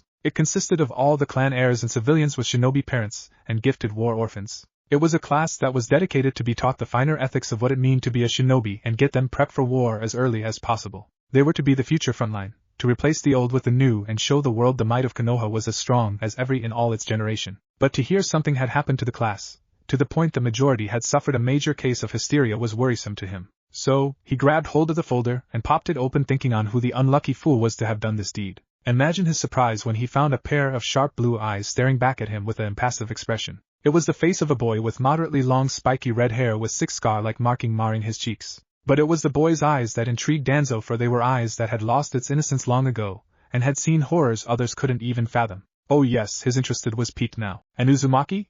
No, he has the red hair, but it's far too spiky, and while he does have similar facial features to other Uzumakis, he doesn't have that rounder appearance in their face. He thought to himself before he looked at the boy's information, and he gave a small hum as he rubbed his chin, pondering on what he was reading. Kazama Naruto? Never have I heard of any clan with that name, nor have I of any family in Hai no Kuni with that surname. So he must be a war orphan. Going over what information that was on the boy, he looked to Hiruzen. Okay, so this kid started this incident, but how did he do it, and what's so special about a war orphan, Hiruzen? He asked his old friend/rival, who simply sighed and took another puff of his pipe to ease his raging nerves. Well, the only way I can tell you that is by starting at the beginning. Do you remember that mission I sent Sakumo and his team at the borders of Oni no Kuni? The one planned by me, you, and the Jonin commander? He asked, making Danzo narrow his eyes acknowledgement. Of course, the one concerning the Kumo incursion that was traveling through the routes in the back countries to attack the village from behind. Yes, I recall sending Sakumo and his team to ambush and cripple the movement. What of it? He said, but he had an inkling suspicion this Naruto had something to do with it. And he was not wrong on that part. Hiruzen's eyes, if possible, became even colder before he exhaled smoke through his nostrils before he pointed at the picture of Naruto in the folder. To summarize, this boy basically took that mission away from us one fell swoop. Sakumo and his team stumbled upon the Kumo forces, and get this, Danzo, every single one was dead. Kumo's elite of elite were all killed, slaughtered like cattle, a complete genocide. And each were killed in such a manner that it was, as Sakumo described, sloppy but brutal. And when they got deeper into it, a single Kumo shinobi came crawling out of the grass without his legs, but breathing. Here he took a breath and saw Danzo was still paying advent attention with incredible scrutiny. But then that boy happened. From what Sakumo described, he came out of the grass and killed the shinobi without a shred of mercy, broke his spine and slit his throat, quick and easy, as if he had been doing it since he could walk. At that bit of information, Danzo's eyes glimmered with incredible interest. A sudden spark of intrigue lit, and Hiruzen saw it all too well. Are you trying to tell me a boy of only 5 years of age slaughtered an entire platoon of Kumo's finest without any formal shinobi training and was only using a kunai? That's kind of hard to swallow, let alone believe, even from you, Hiruzen. He stated, and the Hokage merely sighed. He'd been doing that a lot lately, but that kid seemed to always do something for him to enact these sighs of frustration and exhaustion. Danzo, you and I both know that in this world anything is possible, and while it seems completely out there, we have seen children that possess unprecedented talent or bloodline that makes them far more powerful than most shinobi. But that's what makes this kid so different from those types of children and other war orphans. He muttered, making the Shimura's expression scrunch up slightly before realization dawned on him. You mean doesn't have a bloodline to speak of? He said, honestly bewildered at this bit of information. At this, Hiruzen grew deathly silent, eyeing his old friend with a critical look before he gave a gruff reply. So far, no, he doesn't have a bloodline that's been recorded in all of history that could have allowed a child to do this. The only close clan we could find that even resembled this type of brutal savagery was of the Kagaya clan. We've taken a blood sample and he doesn't have their bloodline, the Shikatsumiyaku or any other Kekkai Genkai Konoha has records of. So we have come to the temporary conclusion that this boy doesn't have a bloodline that we know of. Taking another puff from his pipe, he continued. It's clear he's not had any formal training as a shinobi, but from what information I could gather from Sakumo and the boy himself, he makes up for that with his so-called self-training. Apparently, his caretaker died when he was 3 and he was left alone in the forests of Oni no Kuni to fend for himself. And here's the kicker. He's been teaching himself how to fight like a shinobi by watching and analyzing shinobi battles near the land of demons. He said in a tense tone. His expression was stony and cold, not a single bit of mirth was in his eyes as he said this. At this, Danzo's eyes actually began to widen as shock began to flood every part of his as spine-tingling realization dawned on him. Are you implying that boy has been? It was clear to him, just as it was Hiruzen who had already come to his own conclusion. Yes, he killed them with his own natural talent, forged by his own instinctual teaching methods. A self-taught kid who has watched other shinobi fight and seemingly mimic them to such a degree he's been able to form his own skill set in such a short amount of time. From what Sakumo said, he's already learned the tree walking exercise, which speaks that he has considerable chakra control at his age. Plus, I've seen his fighting style for myself. It's unorthodox, unpredictable, and yet every move is precise and meant to either cripple or kill his opponents with quick crushing blows with bone-shattering power. This kid, Danzo, Hiruzen trailed on, taking a shuddering breath as he tried to ease his rattled nerves. This kid is just like Hashirama-sensei and Madara, an instinctual survivor of the highest order.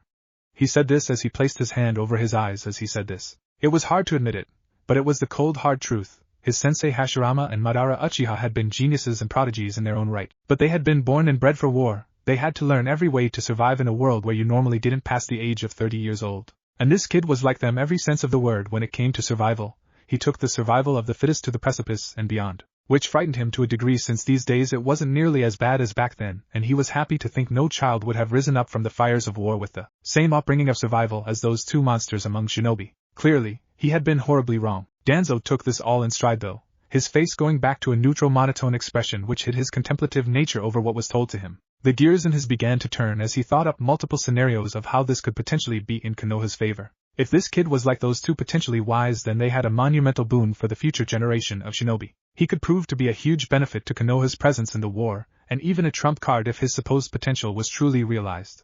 However, it is said the strongest of shinobi also came with their own deficiencies. Hashirama was known to be an addict gambler who threw most of his money away and was prone to sudden bursts of depression. Madara, on the other hand, was said to have been very quick to anger and prone to act out his anger in a display of overusing his full power on those much weaker than himself. So, if this boy is like them, potentially wise, then he must have something like this, he thought, remembering all he had from reading history on the two and his memories of the two when he was a child. He decided to voice these thoughts to Hiruzen. I see, and I wager he has his own disabilities like those too, he said, making Hiruzen nod. Yeah, and that leads us back to what happened at the academy. You see, young Naruto has befriended Uzumaki Kushina when he first came to the village, the same day of her arrival.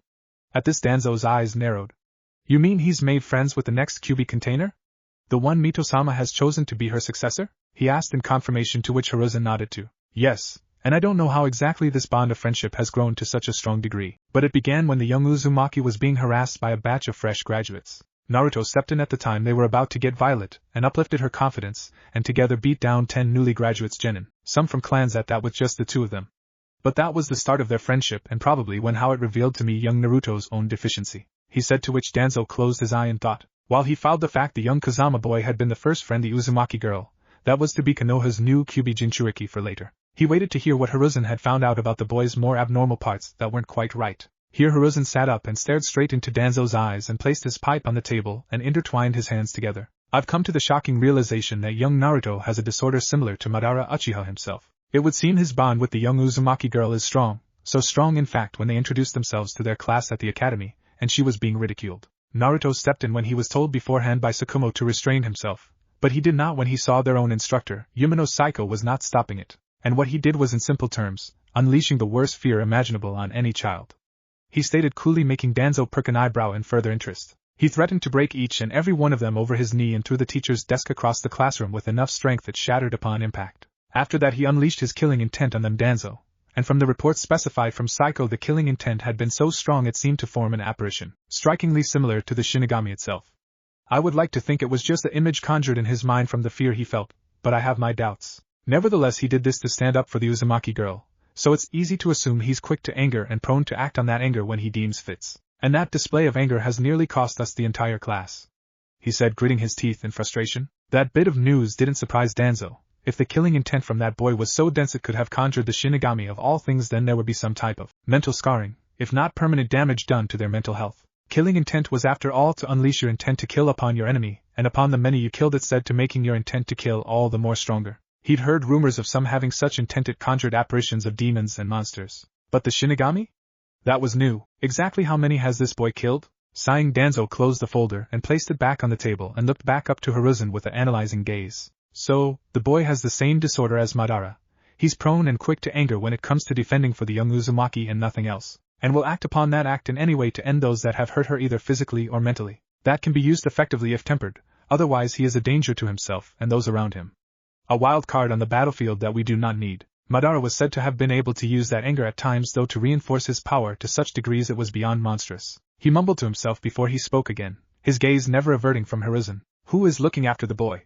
He asked, and the man answered. I charged Tsukumo to take care of him, seeing as he brought him along willingly. He is responsible for the boy's well-being. That is until he's become a genin, and he'll be forced to find his own stay and support himself. Danzo only nodded at this. Standard protocol for war orphans. Those that had caretakers in the village would live with them until they either graduated from the academy and became a genin or proved to be an adequate merchant or some other civilian position and were forced to live on their own with only their own income to support them. I see. Well, what do you plan for the boy then? He asked. But he already had a pretty good what Hiruzen wanted to do. The Hokage sighed before he pointed at his old friend. You already know what I want. You are the only one I know who has been able to train children with similar disorders into proper shinobi of Konoha. Since he's just entered the academy, I cannot do much until he's shown results. But I want you to teach him the way of the shinobi. I want this disorder of his nipped in the bud, or so he can control it, and use it to his advantage. It's a mission that will have you staying in Konoha at longer intervals of time, but I think you and I both know it could prove to be worth it in the end. Danzo, on the other hand, was not too keen on staying in Konoha while a war was going on, but he had to agree with Hiruzen. If he could teach this kid the proper way of a shinobi and mold this disorder of his, he would prove to be a very useful shinobi on the battlefield, even more so if his potential was completely reached. His eyes gleamed a cold edge as he planned further, and if I can do this right, the boy can prove to be a very useful tool should a time arise for me to step in as the next Hokage. Giving a shake of his head, he gave a nod to Hiruzen. I'll accept in the condition that I can train him the way I want to and without any restrictions, he said, making Hiruzen frown. I can agree to this condition, if you can promise me good results on his mental health and shinobi abilities.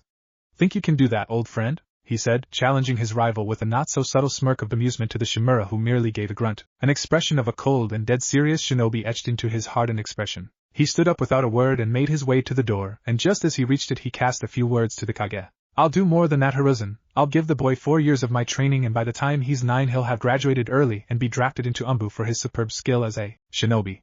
I'll make him the ideal shinobi, the perfect tool for Konoha to use in the war. I'll utilize every skill and natural talent he possesses to maximum efficiency. You can count on that, he said, his eyes gleaming like cold sharp steel as his voice resonated an iron tone that would not break. His words filled with conviction to surpass the task given unto him by Hiruzen and eventually surpass those expectations in such a way that the Sarutobi would not be able to deny his questionable methods. Hiruzen merely smiled and waved to his old friend. Of course, I await to see these results. His eyes reflected his expectations for his old friend, and they issued the unspoken challenge. If he could mold that boy and temper his bursts of anger, and use it to his benefit, he expected nothing less than perfection from Danzo on every single mission he was assigned to. The man merely gave a grunt before walking out, letting the door close behind him, and once it did with an audible click, Hiruzen's amused expression shattered into one befitting the Hokage. That went much easier than expected, don't you agree, Mito-sama? He said, casting his gaze to the side to see the Honorable Uzumaki herself completely meld out of the wall, her old body becoming more tangible as she appeared out of the wall. Once she was, Hiruzen could see her eyes were closed, but her expression remained completely neutral as ever. But of course, Danzo and you even as kids love to play dangerous games, and this is no different. Although it would seem he has become blind by duty and loyalty to not see the underneath of the underneath.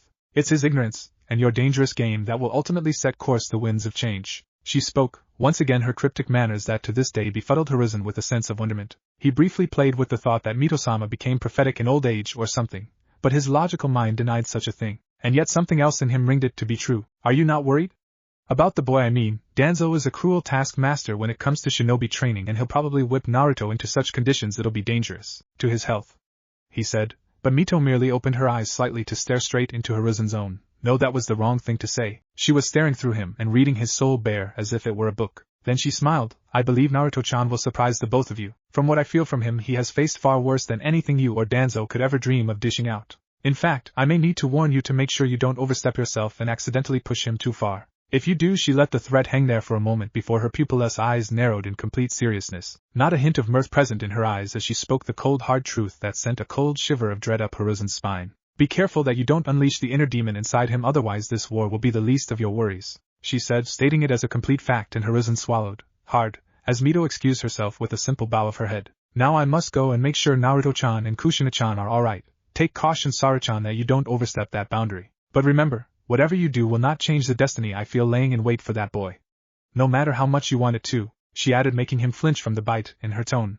Such was its intensity that it felt as if he was now in the presence of a mother lion that was ready to rip out his throat should he prove to be a threat her cub's life.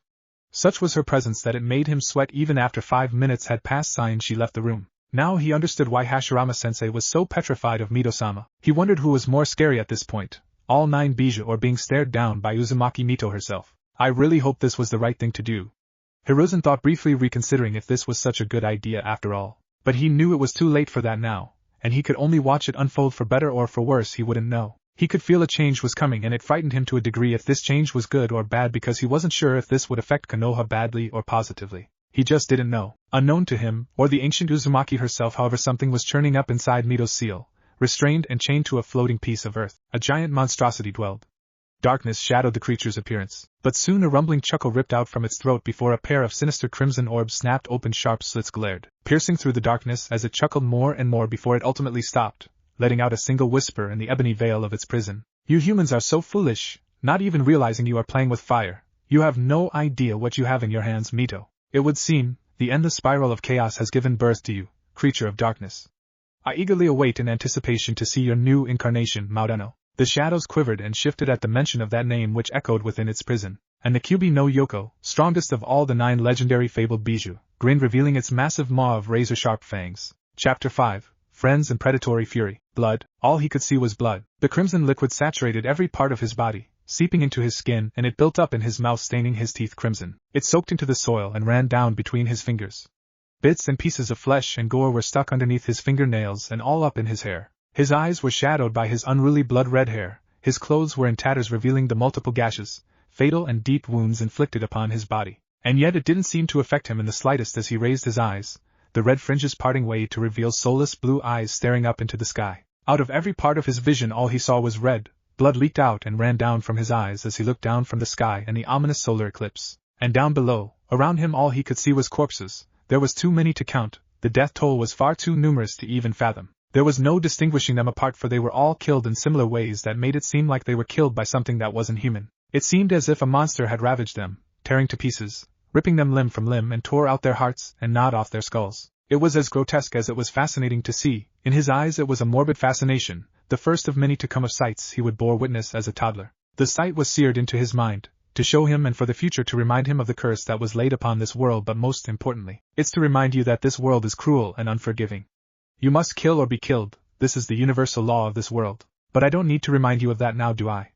Suddenly a deep voice spoke, jarring him, and yet he could do nothing as the presence made itself known before him. It swirled up from the darkness, and the blood of 1,000,000 warriors and shinobi alike, taking the form of a humanoid shape. It didn't look all that frightening on the outside, but the pure presence it gave off was so intense the very ground began to wither and die. The air itself became putrid to even breathe, and the clouds in the sky slowly began to swirl above this humanoid. It was monstrous and demonic in every sense of the word, and then it gave a grin that would have set the Shinigami fleeing in fright. He could do nothing but stare, no fear was reflected in his eyes, just soulless azure orbs stared back at the supernatural entity that stood before him. He could see it held no eyes, but still he could feel it look directly at him. And stranger still, he could feel that similar rush of familiarity bubble up from within him as he looked at this creature that was not bound by mortal limitations, nor was it bound by the thread of destiny and the will of the kami. I was born in blood and steel. My first sight was of 100,000 dying around me. My very first breath was of death itself. I will kill to survive. It is the only way I know. The blue-eyed boy answered back, and the creature's grin seemed to lessen and turn more into a smile of acceptance. It seemed pleased with his answer. Humph, good answer, kid.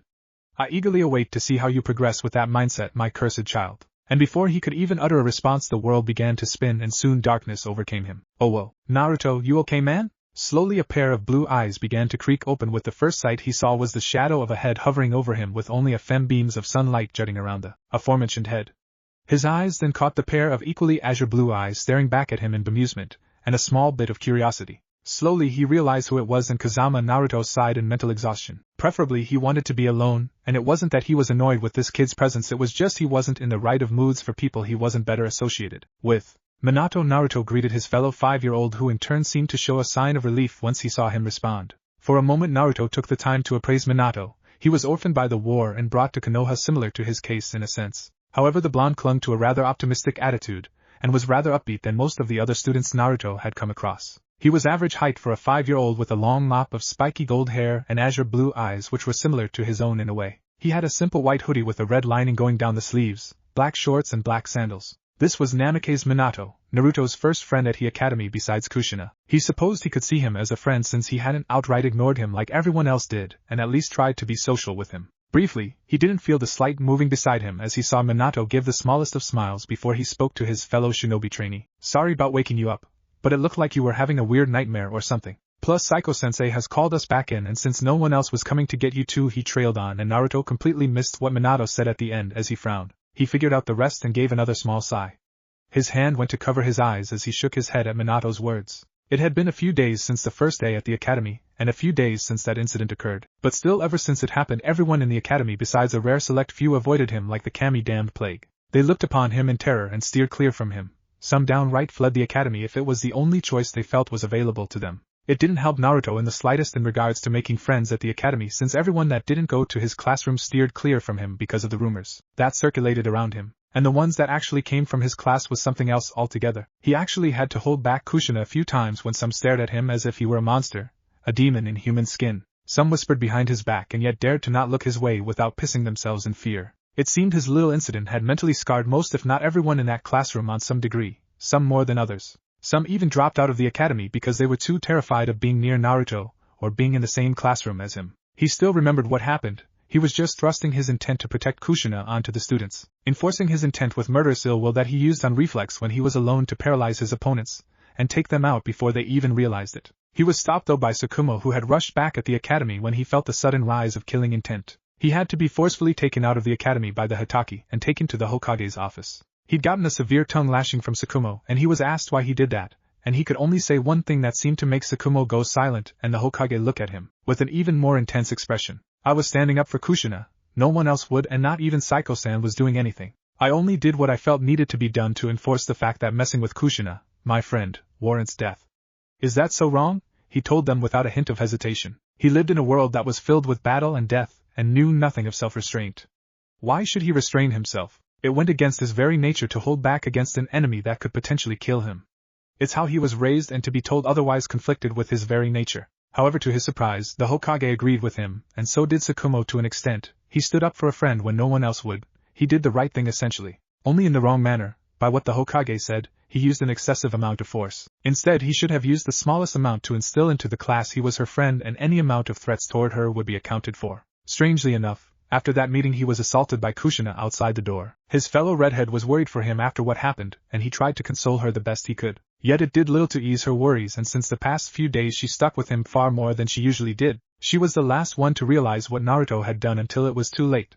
But unlike everyone else who didn't like the fact at what he had done, Kushina did. Well, to be more precise, when she was told of what happened, she, to his confusion, lit up like the sun and gave him the biggest hug imaginable. Since then she never left his side. She even had to forcibly be taken from him by her caretaker when it was time to go home. Besides that, she was always there at his side, by his side, to the moment he went back to the academy to the day he left. He would walk with her from start to end, walking her back home before leaving himself. It was a routine he'd grown used to and welcomed, since not only did it allow him to be with Kushina, it also allowed him time to think on matters that were beginning to plague him. Speaking of which, who or what was that thing in my dreams? The redhead thought with a small frown. Whatever that creature was, it was not human, no matter how much it looked like one. Its sheer presence was nothing like a mortal's, which was evident in the fact that how his presence could alter the very world around him in such a way. He dared not speak of it to anyone, especially to his Tsukumo or the Hokage. He'd rather avoid someone else running through his head and end up possibly meeting whatever it was that was in his head. No, he'd deal with whatever it was himself. It would bring nothing but trouble if he involved other people with his problems. Just the thought of it ever dragging Kushina into it made him tense up like never before. It made him feel just like he was when he was never found. Alone, tense, ready to kill at the slightest twitch. Shaking his head, Naruto released a sigh before he felt Minato nudge him, and he glanced to his fellow classmate who pointed at his side while holding an amused grin on his face. By the way, you may want to wake your girlfriend, he said with a chuckle. At this, Naruto's eyebrow perked up. Blinking, he finally felt the weight laying against his side, and he turned to see his fellow redhead, Uzumaki Kushina, sleeping peacefully, and without a care in the world. Her long red hair lay sprawled out behind her, and her bangs slightly covered her face. So, she fell asleep again with me. How it happened occasionally, and when it did, Kushina always did look so content that he never wanted to wake her. But class was starting back up and he needed to wake her. Looking at her, Naruto disregarded the word girlfriend that Minato so aptly called her. He never understood what it meant, nor did he put much thought into it as he ran a hand through her long hair. The way her hair ran in between his fingers like silk was both comforting and affectionate in the way he looked at her. She seemed to feel this and gave a not-so-subtle hum of content, and leaned her head against his touch. Naruto, ignoring Minato's chuckling from behind him, gently shook Kushina from her blissful slumber. Hey Kushina, it's time to wake up, class is starting up again, he said, and he gave a small smile when Kushina's face scrunched up, now in discontent of being awoken from her sleep. MRGPH, she grumbled in return, and he sighed, parting her long bangs from her eyes and tucking them behind her ear. He shook her again. Come on now Kushina, we can't be late. Remember what Mito-san told us, he reminded her, and this caused her to open her eyes, though it was clear she didn't want to. Violet stared back into azure, and she let out a small yawn, but she hadn't relinquished her position at his side. If the slight snuggle against him was any indication, she wasn't wanting to leave any time soon. You're a good pillow, she said, sleep still her eyes, and it was evident if he wasn't trying to wake her she would go back to sleep again. Feeling a chuckle of his own escape him, he shook his head. Well, you can sleep all you want after we're done here at the academy. Right now it's time for class, and we don't want to disregard what Mito-san told us, right? He said, once again mentioning what Mito had told him and Kushina a few days prior to when they had to return to the academy after the whole incident. It was actually surprising for Naruto when he met Mito. It was during the day of the incident that he was approached by the same lady he had ran into when he first came to Konoha. A woman who seemed to garner immense respect from everyone around her. She had brought him and Kushina along to her home in the Senju clan compound and allowed the two to stay for the day. It was during that time that he actually got to learn that Mito was in reality the wife of Konoha's deceased Shodai Hokage, Hashirama Senju, or the fact she was a relative of Kushina since she too was an Uzumaki. But during the time Mito would speak with him or Kushina or to the both of them together, it was over small matters and such, greeting them and giving them a much more warmer welcome to Konoha than they first got, telling them all sorts of things, and overall it was just a nice meeting with the ancient Uzumaki. Naruto actually respected her to a degree that outshone the Hokage himself, all because she didn't seem to lie to him. She was always honest and upfront with him, completely and totally honest with him, which he liked, since the same could not be said for his own caretaker and the Hokage, since he had sensed they were keeping things from him. Mito had told him and Kushina that if they wanted to be accomplished shinobi, they first needed to attend the academy and stick it through. No matter how much grief it gave you, she said that if you two were together then the academy would be no trouble at all. Especially if we could make some friends in the academy, then it would make it a lot easier to handle. Which she was right. He and Kushina made a friend in Minato, which made it easier for him to ignore the others that glared and spoke ill of him behind his back. Not that it bothered him or anything, since he could have cared less. It was just the moment they began to ridicule Kushina was when he would act. Which is why he was internally glad Minato was there to help Kushina keep him calm and not let him do something he may regret later. Or not, he didn't really care for many people that he wasn't closely associated with. Shaking his head again from his thoughts, he looked to see Kushina and give a nod. I know, sheesh, you're starting to sound just like Mito-ba-chan Tebane, she said before she sat up, and it was then she noticed the third person standing behind Naruto. Mina-chan, what's up? She said, causing Minato's eyebrows to twitch, and this time Naruto actually allowed a smirk to cross his features. Oh yes, he quite enjoyed it when Minato suddenly began to twitch more and more at the oblivious and innocent Kushina before he exploded in comical anger. How many times do I have to tell you? I am not a girl. So stop saying my name like that. The Namikaze pulled at his hair, his eyes wide comic dementia. He truly looked he would go insane if Kushina kept calling him that. Kushina merely tilted her head as she scrutinized him with a look that said, I don't believe you in the slightest. But you're far too girly looking to be a boy. There is no other explanation than the fact that you're a girl, so accept that. It's much easier that way, she said with a grin, and at this Minato opened his mouth in shock before facepalm before looking at Naruto with a pitiful look. It was easy as day to see that Minato was at wit's end when Kushina called him that. He couldn't help the fact he had such a slender physique. Naruto could only chuckle, causing Minato slump in depression, but taking pity on him he pat Kushina on the head before standing up before slapping Minato on the back, causing him to stumble. Gah! What was that for? He hissed, rubbing his back with a wince. Already he could feel a bruise forming from Naruto's small slap. I swear Naruto and his freakish strength is just scary, he thought to himself. Naruto didn't even note this as he stretched his arms, popping the kinks out of his body before looking to Minato. I shouldn't have to be the one telling you this, but calm down. Out of the three of us, you're the most level-headed of us and the most calm, he said, which was true. Minato was the most calm and composed individual Naruto had met at the academy. He was pretty smart when it came to shinobi tactics and history, so seeing him act like that was really out of place for him, and he figured it was his duty as his friend to slap some sense into his head when he snapped like that. At this, Minato released a sigh before he looked at Naruto while scratching the back of his head with a slightly frustrated expression. Yeah, I got it, no need to tell me twice. Kushina, watching the interaction between the two, could no longer hold in her laughter, and it erupted. Ha ha, she laughed, loud and hard, undeterred if others were watching as she laughed as her heart out at the two boys, both of whom were looking at her with bewildered expressions, and seeing this she took a moment to breathe before she pointed at them with a grin. I swear if you two had the same color of hair you would be like brothers by the way you two behave around one another. And she went back to laughing, and she began to let tears escape her eyelids from how hard she laughing. This got worse when both Naruto and Minato's eyebrows rose and looked at one another with blinking eyes before they looked back at Kushina while pointing an accusing finger at each other. No way in hell. It was one of the rarer times when Naruto actually shouted as he and Minato shouted in comical sync at the laughing Uzumaki, who upon seeing this act laughed even harder, holding her ribs as he and Minato blinked and looked at one another with confused expressions before they pointed at each other. Stop that! The two boys shouted at each other, again in a creepy sync that only caused Kushina laugh even more. Ha ha! Kushina's melodious laughter filled the area for minutes until it was time for they left for the class. After calming down, Naruto walked side by side with Kushina on his left, her cheeks flushed red from her fit of laughter, and Minato on his right, grumbling for a good minute. But as Minato and Kushina walked in, Naruto began to follow them until he stopped. Snap! Suddenly the Kazama's ears perked and twitched at the smallest sound of a twig snapping in the far distance. He'd shown no other signs of his sudden awareness, but his eyes snapped in the direction he heard it come from. His body moved on its own as he stepped away from the door and walked out a bit to see further where the sound came from. Naruto-kun?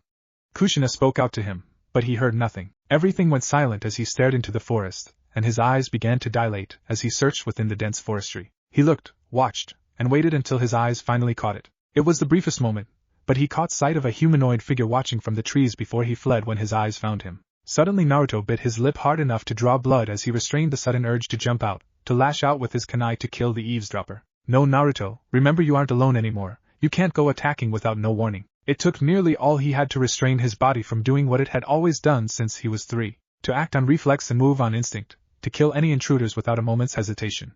It was hard and was becoming difficult not to give into it, before a hand went to his cheek and his vision was suddenly blocked by a pair of worried violet eyes that stared deep into his blue ones. Naruto-kun, answer me, are you okay? Kushina's voice broke him from his state. Her worried voice shattered his tense state, causing his muscles to uncoil and his hands to pull away from reaching for his kunai. His eyes slowly reverted back to normal as he stared into Kushina's eyes for a good long minute. He reached for her hand and closed his eyes with a sigh. Yeah, sorry about that, just thought I saw something is all. He hesitated and she caught it, but didn't speak on it. She knew there was things about her close friend that he hadn't spoke of and she wouldn't pry. She would wait until he was ready to speak about whatever it was that made him to be like this. Smiling, she leaned her forehead against his and placed her other hand on his other cheek, making sure he was staring directly into her eyes. What's wrong? She uttered so only he could hear her, and he sighed as he closed his eyes. It's nothing at all. Oh, would you two kiss already? Geez. Suddenly Minato spoke up, causing Kushina's to snap in his direction with wide eyes and an increasingly bright blush coloring her cheeks. And suddenly she was berating the boy yet while Naruto held her hands, yet his eyes went from his two friends before they cut across to where he had seen the one who had been there seconds ago. There had been a reason why he acted that way besides the fact he was there intruding on him and his friend's time in the academy. Whoever it was had been throwing a small dose of killing intent towards Kushina, and that would never be forgiven. Beneath the bangs of his hair, Naruto's azure eyes flashed an unholy glow of purple before his mouth turned into a grim line. The hunt was on. Oh well. Good night, Kushina. Naruto spoke to his fellow redhead. He stood before her current residence, which was just a small apartment complex. The academy was done for today and they were released, so Naruto and Kushina had bid Minato farewell, and went on their way. He was walking her home as he usually did, acting the same as he always did to ease Kushina's worries. Kushina beamed up at him with a smile that could light up a galaxy, and yet before she let go of his hand she spoke. And good night to you, Naruto-kun, I'll see you tomorrow at the academy, MK? He simply nodded, and she smiled even more, but as she was about to let go of his hands he was left surprised when she tightened her hold on him and surprised him by leaning forward and kissed his cheek.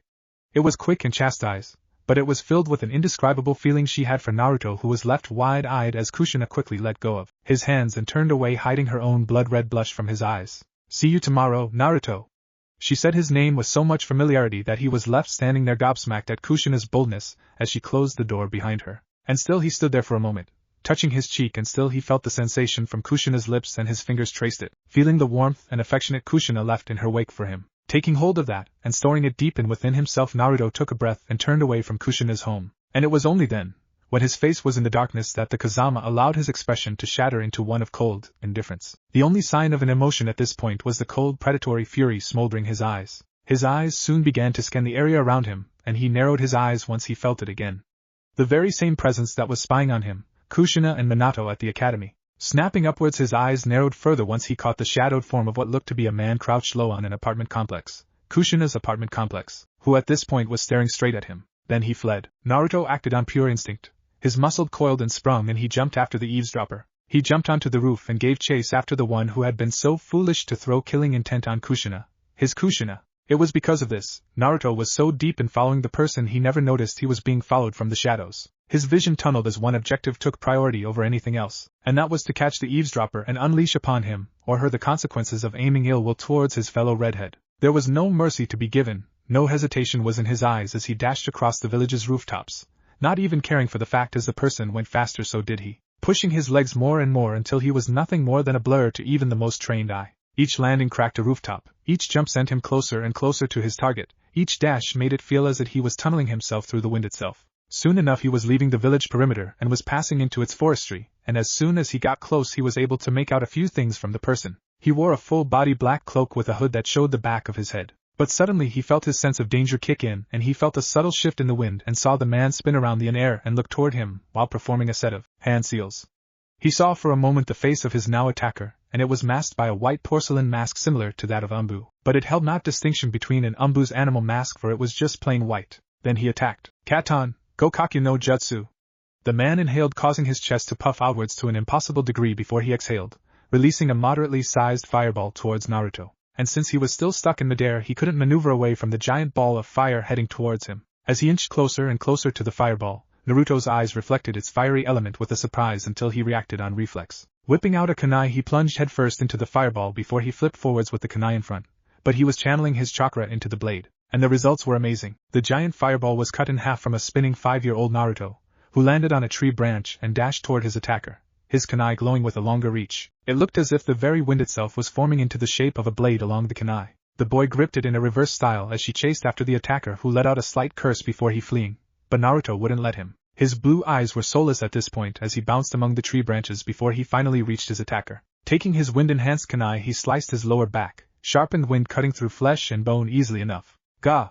The man let out a grunt of pain, but he twisted to deliver a kick to Naruto's head. But he dashed from another branch and grabbed hold of the man's cloak and pulled him down. Throwing him downwards with his strength, he ignored his pained cries as the redhead dove forward, kunai in hand and eyes flashing with murderous intent. The wind tickled at his skin as he dove after his newest prey and watched with morbid glee as he finally slammed into the ground, causing a human-sized crater. But before he could recover, Naruto flipped and slammed both his feet into the lower part of his spine. He could feel the bone of the man's spine underneath him snap and break. The impact sent him deeper into the ground, but Naruto crouched low, grabbed hold of his head and didn't hesitate to take his kunai and cut his head clean off his shoulders. There was no struggle, and Naruto forcefully pulled the man's head up, ignoring pitiful cries and whimpers, and took his kunai and decapitated him, silencing him forever. He held the head in hand with no amount of disgust in his eyes. He just stared into the face of his latest victim, who had dared throw killing intent on the whom he deemed his most precious friend. This is the fate of anyone that does the same. I will find them and I will kill them, he thought to himself before he simply tossed the head aside, letting it hit the ground in a wet plop. He swung his kunai, swinging the blood off, letting it splatter amongst the ground, but just as he was about to leave, clap clap, he tensed before the body beneath him suddenly combusted. Letting out a surprised shout, he jumped away as the corpse burst into flames. But over the sound of the burning fire, he heard the continuous sound of clapping, and he looked in the direction to see where it was coming from. He peered into the darkness, and he was rewarded with the sight of another man melding out from the darkness. That was very well done, Kazama Naruto, quick and efficient. Although you have much to hone and more to learn, your movements, if fast, were sloppy and predictable. He spoke, yet his words did no harm to him. He just stood there as the smell of burning flesh and boiling blood filled the air. He watched as the man came out of the darkness, fully, and he was awarded to his mysterious observer's appearance. It was an older man with a tanned complexion. He was dressed in formal shinobi attire, similar, consisting of all black. A black long-sleeved shirt with a mesh shirt underneath, while he wore black pants that reached his calves, which were wrapped from there and to his ankles in medical tape. Finishing it off, he wore black shinobi sandals and with a Konoha flak jacket. He had eye-level shaggy black hair and sharp black eyes. Around his forehead was the standard Konoha headband tied around with a black cloth, and he also sported an X-shaped scar on his chin. And strapped to his left hip was a pouch, and over his back was a normal ninjato. Seeing him, Naruto ignored the way his eyes crinkled into a cold stare as he readied his body for another attack. "How do you know my name?" he asked, and the man simply responded. There was no need to beat around bush at this point, and it was time to get the introductions out of the way. It's not hard not to know about the boy of genocide, as you are so aptly called. I am the Hokage Zumba Division Route Commander, Shimura Danzo, and I think it's time we had a chat, boy, Danzo said as he stared back, evenly into the soulless blue eyes of the Kazama, who narrowed his eyes at the title the man just spoke of. He could already tell this wasn't going to be just a normal afternoon chat. What if Naruto was born in the Second Shinobi War? And thanks for watching my video till the end. If you enjoy this content, then do consider subscribing to my channel, and leave a like if you guys need the next part. Comment down, and thanks for watching the video, and see you guys in the next video.